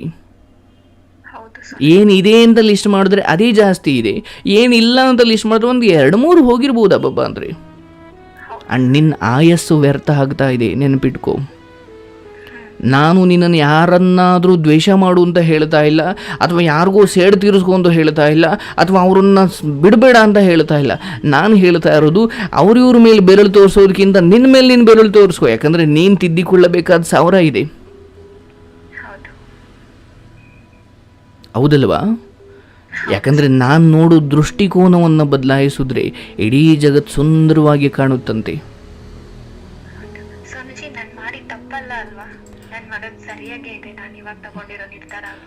ನಾನೇ ಹೇಳ್ತಾ ಇದ್ದೀನಿ, ಖಂಡಿತ ಸರಿ ಇದೆ. ಆದರೆ ಇಲ್ಲೇನಾಗ್ಬಿಡುತ್ತೆ ಗೊತ್ತಾ, ಅಪವಾದಗಳು ಬಂದಾಗ ಅಥವಾ ಯಾರ್ದೋ ಕೆಲವು ಭಿನ್ನಾಭಿಪ್ರಾಯಗಳು ಬಂದಾಗ, ಅಯ್ಯೋ ನಾನು ತಪ್ಪು ಮಾಡಿಬಿಟ್ನೇನು ಅಂತ ನಿನಗೆ ಅನಿಸ್ಬಿಡುತ್ತೆ. ಬಟ್ ಯಾರೋ ನಿನ್ನ ಪರನೂ ಇದ್ದಾರೆ, ಬಟ್ ಅವ್ರ ಧ್ವನಿ ನಿನಗೆ ಕೇಳ್ತಾ ಇಲ್ಲ ಅಷ್ಟೇ. ದುರಾದೃಷ್ಟವಶಾತ್ ಇಲ್ಲಿ ಏನಾಗ್ಬಿಡುತ್ತೆ ಅಂದರೆ, ಟೀಕೆಗಳು ಕೇಳಿಸಿದಷ್ಟು ಸುಲಭವಾಗಿ ಮನ್ನಣೆಗಳು ಅಥವಾ ಒಳ್ಳೆಯ ಮಾತುಗಳು ನಮಗೆ ಅಷ್ಟು ಬೇಗ ಕೇಳಿಸೋದಿಲ್ಲ. ಟೀಕೆಗಳಿಗೆ ತಲೆಬಾಗಿ ನಾವು ನಿರ್ಧಾರ ಬದಲಾಯಿಸಿಬಿಡ್ತೀವಿ. ನೋಡಮ್ಮ, ಇಲ್ಲಿ ನನ್ನ ಹೊಗಳಿಕೆ ಆಗಲಿ ಅಥವಾ ಜನರ ತೆಗಳಿಕೆ ಆಗಲಿ ನಿನ್ನ ಬದುಕನ್ನು ನಿರ್ಧಾರ ಮಾಡಲ್ಲ. ನಿನ್ನ ದೃಢವಾದ ಸಂಕಲ್ಪ. ಆ್ಯಂಡ್ ಕೆಟ್ಟವ್ರ ಜೊತೆ ನಾನು ಬದುಕೋಗಿ ತಯಾರಿಲ್ಲ. ಅವನು ಎಷ್ಟೇ ಶ್ರೀಮಂತನಾಗಿರಲಿ, ಅವನು ಎಂಥ ಗಂಡ ಆಗಿರಲಿ, ಅವನು ಎಂಥ ಮಗನೇ ಆಗಿರಲಿ, 1000 ಆಗಿರಲಿ. ನಿನ್ನ ಆತ್ಮ ಸಾಕ್ಷಾತ್ಕಾರವನ್ನು ಮಾಡ್ಕೋ. ಆ್ಯಂಡ್ ನಿನ್ನನ್ನು ನೀನು ಪ್ರಶ್ನೆ ಮಾಡ್ಕೊ. ನೀನೆಷ್ಟೇ ಒಳ್ಳೆಯವಳಾಗಿದ್ದು ಕೂಡ ನೀನು ಕೆಟ್ಟವ್ರ ನಡುವೆ ಇದ್ದೀಯಾ ಅಂದರೆ ನಿನ್ನ ಒಳ್ಳೆತನಕ್ಕೆ ಅಲ್ಲಿ ಬೆಲೆ ಇಲ್ಲ. ಹೌದು. ಅದಕ್ಕೆ ನಮ್ಮ ಹಂಸಲೇಖ ಅವರು ಒಂದು ಲೈನ್ ಬರೀತಾರೆ, ಬೆತ್ತಲೆ ಇರುವ ಜನರ ನಡುವೆ ಬಟ್ಟೆ ಧರಿಸಿದವನಿಗೆ ಬೆಲೆ ಇಲ್ಲ. ಹೌದು ಸ್ವಾಮೀಜಿ. ಹೌದಿಲ್ವಾ? ಹೌದು. ಅದಕ್ಕೆ ಅದೊಂದು ಸಾಂಗ್ ಇದೆ, ಬರೀ ಬೆತ್ತಲೆ ಜನರ ನಡುವೆ ಬಟ್ಟೆ ತೊಟ್ಟರೆ ಮನ್ನಣೆ ಇಲ್ಲ. ಅಂದರೆ ಹುಟ್ಟೋದು ಯಾಕೆ ಸಾಯೋದು ಯಾಕೆ ಅನ್ನೋ ಒಂದು ಹಾಡಿದೆಯಲ್ಲ, ಅಂದರೆ ಬರೀ ಬೆತ್ತಲಾಗಿರುವ ಜನರ ನಡುವೆ ಬಟ್ಟೆ ಧರಿಸಿದವನು ನಾನು ಫ್ಯಾಷನ್ ಅಂದುಕೊಳ್ಬೋದು, ಬಟ್ ಬಟ್ಟೆ ಧರಿಸದೇ ಇರೋರ ನಡುವೆ ಬೆತ್ತಲಿಗಿರೋರ ನಡುವೆ ನೀನೇನೂ ಅಲ್ಲ ರೀ. ಒಂದು ದೇಶದಲ್ಲಿ ಬರೀ ಕುರುಡ್ರೆ ಇದ್ದಾರೆ, ಕಣ್ಣೇ ಇಲ್ಲ. ಅಂಥವರಲ್ಲಿ ಯಾರೋ ಒಬ್ಬನಿಗೆ ಕಣ್ಣಿದೆ ಅಂದರೆ ಪ್ರಯೋಜನ ಇಲ್ಲ. ಯಾಕಂದರೆ ಇವನಿಗೆ ಕಣ್ಣಿದೆ ಅಂತ ನೋಡ್ಲಿಕ್ಕೆ ಅವ್ರಿಗೆ ಕಣ್ಣಿಲ್ವಲ್ಲ, ರೈಟ್? ಅಂದರೆ ಜೀವನವನ್ನು ಈ ರೀತಿ ಬಿಡಿಸಿ ಬಿಡಿಸಿ ನೋಡಮ್ಮ. ನಾನು ನಿನಗೇನೋ ದೊಡ್ಡದೇನೋ ಕಲಿಸ್ತಾ ಇಲ್ಲ, ನಿನಗೆ ಗೊತ್ತಿರೋ ಸತ್ಯವನ್ನೇ ಮತ್ತೆ ಮತ್ತೆ ನಿನಗೆ ಅದೊಂದು ಸ್ವಲ್ಪ ಪಾಲಿಷ್ ಮಾಡ್ತಾ ಇದ್ದೀನಿ. ಆ ನಿರ್ಧಾರ ಮಾಡು, ನಿನ್ನ ಮಾರ್ಗದರ್ಶನಕ್ಕೆ ನಾವಿದ್ದೀವಿ ಇಲ್ಲಿ. ನಿನ್ನ ಇವತ್ತಿರೋ ತಿಳುವಳಿಕೆ, ಇವತ್ತಿರೋ ಈ ಜ್ಞಾನ, ಇವತ್ತು ಗೊತ್ತಾಗಿದ್ದ ಈ ಸತಿ ಯಾವತ್ತೋ ಗೊತ್ತಾಗಿದ್ದರೆ ಇವರನ್ನು ಯಾವತ್ತೋ ದೂರ ಇಟ್ಟು ನೀನೊಂದು ಸ್ವತಂತ್ರ ಬದುಕನ್ನು ಬದುಕ್ತಾ ಇದ್ದೆ. ಬಟ್ ಈ ಬಂಧನಗಳ ನಡುವೆ ಬೆಂದು ಹೋಗ್ಲಿಕ್ಕೆ ತಯಾರಾಗ್ಬಿಟ್ಟೆ ನೀನು. ಅದೇ ನೀನು ಮಾಡಿದ ದೊಡ್ಡ ತಪ್ಪು. ಬಂಧನಗಳು ನಿಮ್ಮನ್ನು ಬಂಧಿಸಬಾರ್ದು ಮತ್ತು ನಿಮ್ಮನ್ನು ಬೇಯಿಸಬಾರ್ದು, ಬೆಂದು ಹೋಗೋ ಥರ ಮಾಡಬಾರ್ದು. ಬಂಧನಗಳೆಲ್ಲವೂ ಬಹಳ ಸಿಹಿಯಾಗಿರಬೇಕು, ಅದೊಂಥರ ಸಹಿಯಾದ ರುಚಿ. ಇಂದು ನಿರ್ಧಾರ ಮಾಡು, ಸ್ವತಂತ್ರ ಬದುಕನ್ನು ಬದುಕು. ನೀನೇನು ನಿರ್ಧಾರ ತಗೊಂಡಿದೆಯೋ ಅದು ಸರಿ ಇದೆ, ಯಾವುದೇ ಕಾರಣಕ್ಕೆ ಅದನ್ನು ಬದಲಾಯಿಸಬೇಡ. ಆ್ಯಂಡ್ ಯಾರ ಪ್ರೀತಿಯನ್ನು ಭಿಕ್ಷೆ ಬೇಡಿ ನಿನ್ನವನನ್ನಾಗಿ ಮಾಡ್ಕೊಳ್ಳೋ ಪ್ರಯತ್ನ ಬೇಡ. ಅದು ಮುಗಿದು ಹೋದ ಕತೆ. ಅದು ಬಂದರೆ ಬರಲಿ, ಬರದೇ ಇದ್ದರೆ ಅದಲ್ಲೇ ಇರಲಿ. ಅವನು ಯಾವ ಹೆಣ್ಣಿನ ಜೊತೆ ಮಲಗಿದ್ರು ನಿನಗೆ ಆ ಆಲೋಚನೆ ಬರಬಾರ್ದು. ನಿನ್ನಿಂದ ಅದು ದೂರ ಹೋಯಿತು ಅಥವಾ ಅಲ್ಲಿ ನಿನಗೆ ಗೌರವ ಇಲ್ಲ, ನಿನಗೆ ಕಿಂಚಿತ್ತು ಅಲ್ಲಿ ಬೆಲೆ ಇಲ್ಲ ಅಂದಮೇಲೆ ಅದು ನಿಂದಲ್ಲ. ನಿನ್ನ ಕಂಟ್ರೋಲಾಗಿರೋದೇನು? ನಿನ್ನ ಮಕ್ಕಳು, ನಿನ್ನ ಬದುಕು, ನಿನ್ನ ಕೆಲಸ, ನಿನ್ನ ಮನಸ್ಸು.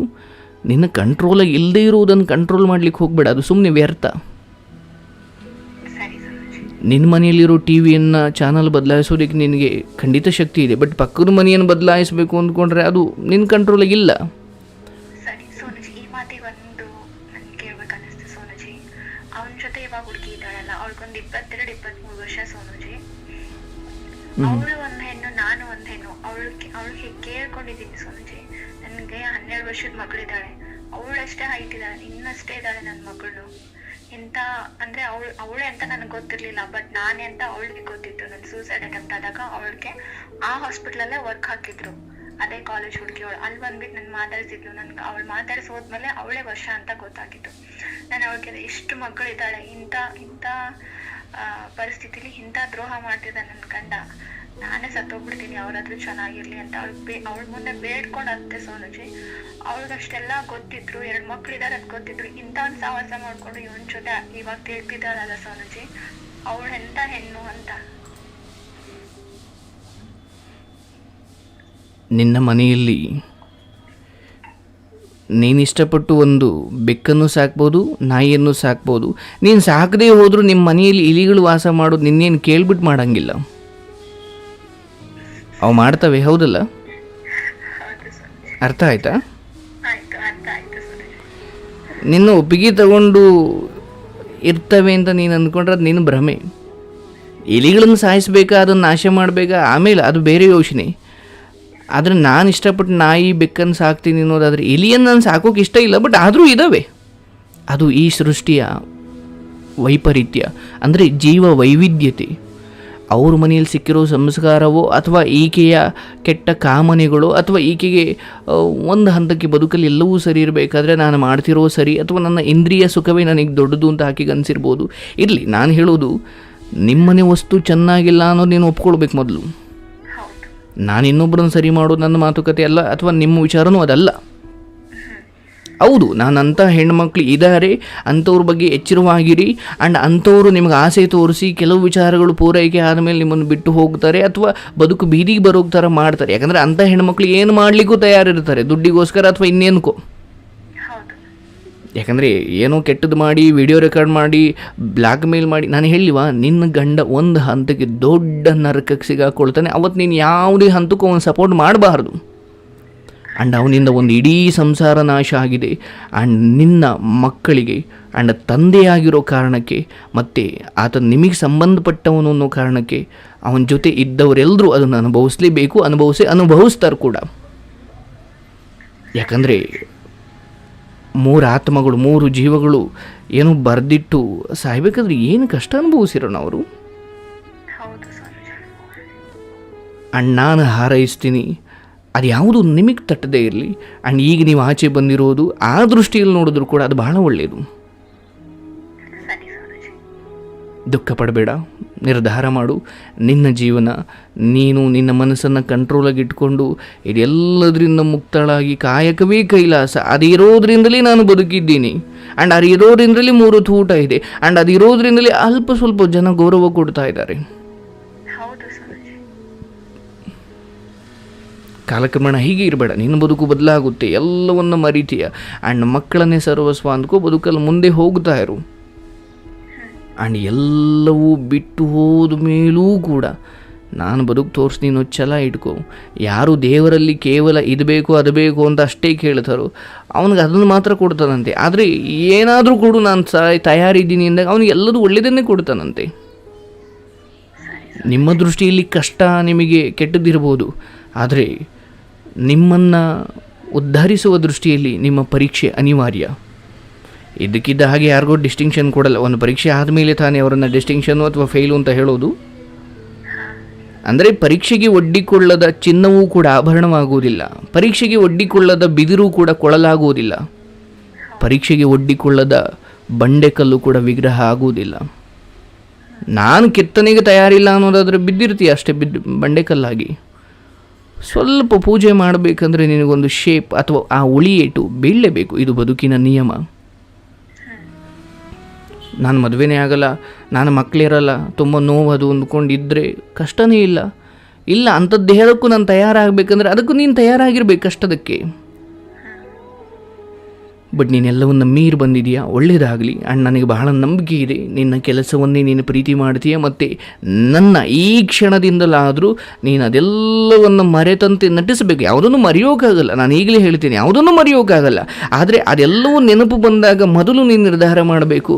ಅಯ್ಯೋ ದಡ್ಡಿ, ಯಾವುದಕ್ಕೆ ಕೇಳ್ತಾ ಇದೆಯಾ, ಏನು ನಾನು 1000 ವರ್ಷ ಬದುಕೋದಿಲ್ಲ, ಮುಂದಿನ ಒಂದಷ್ಟು ವರ್ಷ ಬದುಕ್ತೀನಿ. ಈ ಆಯಸ್ಸನ್ನು ಯಾವನಿಗೋಸ್ಕರ ವೇಸ್ಟ್ ಮಾಡ್ಕೊಳ್ಳಿಕ್ಕೆ ನಾನು ತಯಾರಿಲ್ಲ ಅಂತ ನಿನಗೆ ನೀನೇ ಹೇಳ್ಕೊ. ಇದು ಬದುಕುವ ರೀತಿ. ಆ್ಯಂಡ್ ನಿನಗೇನೇ ಗೊಂದಲ ಇದ್ದರೂ ಕಾರ್ಯಕ್ರಮ ನಿಮ್ಮಂಥವ್ರಿಗಿರೋದು. ನಾನು ಒಂಟಿ ಅಂತ ನೀನು ಭಾವಿಸಲೇಬೇಡ. ಇಡೀ ಕುಟುಂಬ ಇದೆ, ಜ್ಞಾನಾಶ್ರಮ ಇದೆ. ನೀನು ಕರೆ ಮಾಡು, ಮಾತನಾಡು. ಆ್ಯಂಡ್ ಈ ಕಾರ್ಯಕ್ರಮ ಕೇಳ್ತಾ ಹೋಗು. ಇದಕ್ಕಿಂತ ದೊಡ್ಡ ಫ್ರೆಂಡ್ ನಿನಗೆ ಬೇಕಾಗಿಲ್ಲ.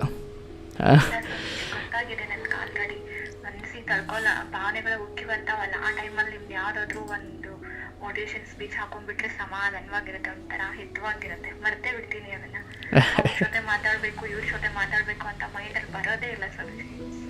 ಇವಾಗ ಅವಳು ಡೀಪ್ ಬಿಟ್ಟಿರ್ತಾನೆ ಇರಲಿಲ್ಲ, ಕ್ಲೋಸ್ ಫ್ರೆಂಡು. ಅವಳಿಗೂ ಕಾಲ್ ಮಾಡಿಲ್ಲ ನಾನು ನಿಮ್ಮ ಸ್ಪೀಚ್ ಕೇಳಕ್ಕೆ ಶುರು ಮಾಡಿದಾಗಿಲ್ಲ. ಇರಲಿ, ಭಗವಂತ ಒಳ್ಳೆಯದೇ ಮಾಡಲಿ. ನಾನು ಹೇಳೋದಷ್ಟೇ, ನೀವೇನನ್ನು ಬಿತ್ತುತ್ತೀರೋ ಅದನ್ನೇ ಪಡೆಯುತ್ತೀರಾ. ಇದು ಜಗದ ನಿಯಮ. ನೀನು ಬೇವಿನ ಬೀಜವನ್ನು ಬಿತ್ತಿ ಮಾವನ ಮರ ಬೇಕು ಅಂದರೆ ಆಗಲ್ಲ. ನಿನ್ನ ಮನಸ್ಸಲ್ಲಿ ಬೇಡದ ಯೋಚನೆಯನ್ನೇ ಮಾಡಿ ನಾನು ಬದುಕು ಚೆನ್ನಾಗಿರಬೇಕು ಅಂದರೂ ಸಾಧ್ಯ ಇಲ್ಲ. ಅದಕ್ಕೂ ದೊಡ್ಡ ಸಂಕಲ್ಪ ಬೇಕು. ಬೇಡ ಅಂದರೆ ಬೇಡ, ಬೇಕು ಅಂದರೆ ಬೇಕು, ಇಷ್ಟೇ. ಆದರೆ ಎಲ್ಲ ನಿರ್ಧಾರಗಳು ಧರ್ಮದ ದಾರಿಯಲ್ಲಿರಬೇಕು, ನ್ಯಾಯದ ದಾರಿಯಲ್ಲಿರಬೇಕು. ನಾನು ಯಾರಿಗೂ ಮೋಸ ಮಾಡಿಲ್ಲ ಅನ್ನೋ ತೃಪ್ತಿ ಇರಲಿ. ನಿಮ್ಮ ಮಕ್ಕಳನ್ನ ಚೆನ್ನಾಗಿ ನೋಡ್ಕೊಳ್ಳಿ, ಆರೋಗ್ಯವನ್ನು ಚೆನ್ನಾಗಿ ನೋಡ್ಕೊಳ್ಳಿ, ಸರಿಯಾದ ಟೈಮಿಗೆ ಊಟ ಮಾಡಿ, ಕೆಲಸವನ್ನು 3 ಅವರ್ ಜಾಸ್ತಿನೇ ಮಾಡಿ. ಬೇರೆಲ್ಲೋ ಕೊಟ್ಟು ಸುಮ್ಮನೆ ನೆಮ್ಮದಿ ಹಾಳು ಮಾಡ್ಕೊಳ್ಳೋದ್ರಿಂದ ಕೆಲಸನೇ ಮಾಡೋದ್ರಿಂದ ಅಟ್ಲೀಸ್ಟ್ ದುಡಿಮೆನಾದರೂ ಹೆಚ್ಚಾಗುತ್ತೆ, ಬದುಕಿನ ಗುಣಮಟ್ಟ ಹೆಚ್ಚಾಗುತ್ತೆ. ರೈಟ್? God bless. ಒಳ್ಳೆಯದಾಗಲಿ ತಾಯಿ. Thank you. ಇದೊಂದು ಬಹಳ ದೀರ್ಘವಾದ ಮಾತುಕತೆಯಾಗಿತ್ತು. ನೋಡಿ, ಯಾಕೆ ಇಷ್ಟು ಕಷ್ಟದಲ್ಲಿದ್ದಾಳೆ. ಬಡವ್ರ ಮನೆ ಹೆಣ್ಣು ಅಂದಾಗ, ಬಡವ್ರ ಮನೆ ಆಗಲಿ, ಶ್ರೀಮಂತರ ಮನೆ ಆಗಲಿ, ಬಡವ್ರ ಮನೆ ಆಗಲಿ, ಹೆಣ್ಣು ಹೆಣ್ಣೆ.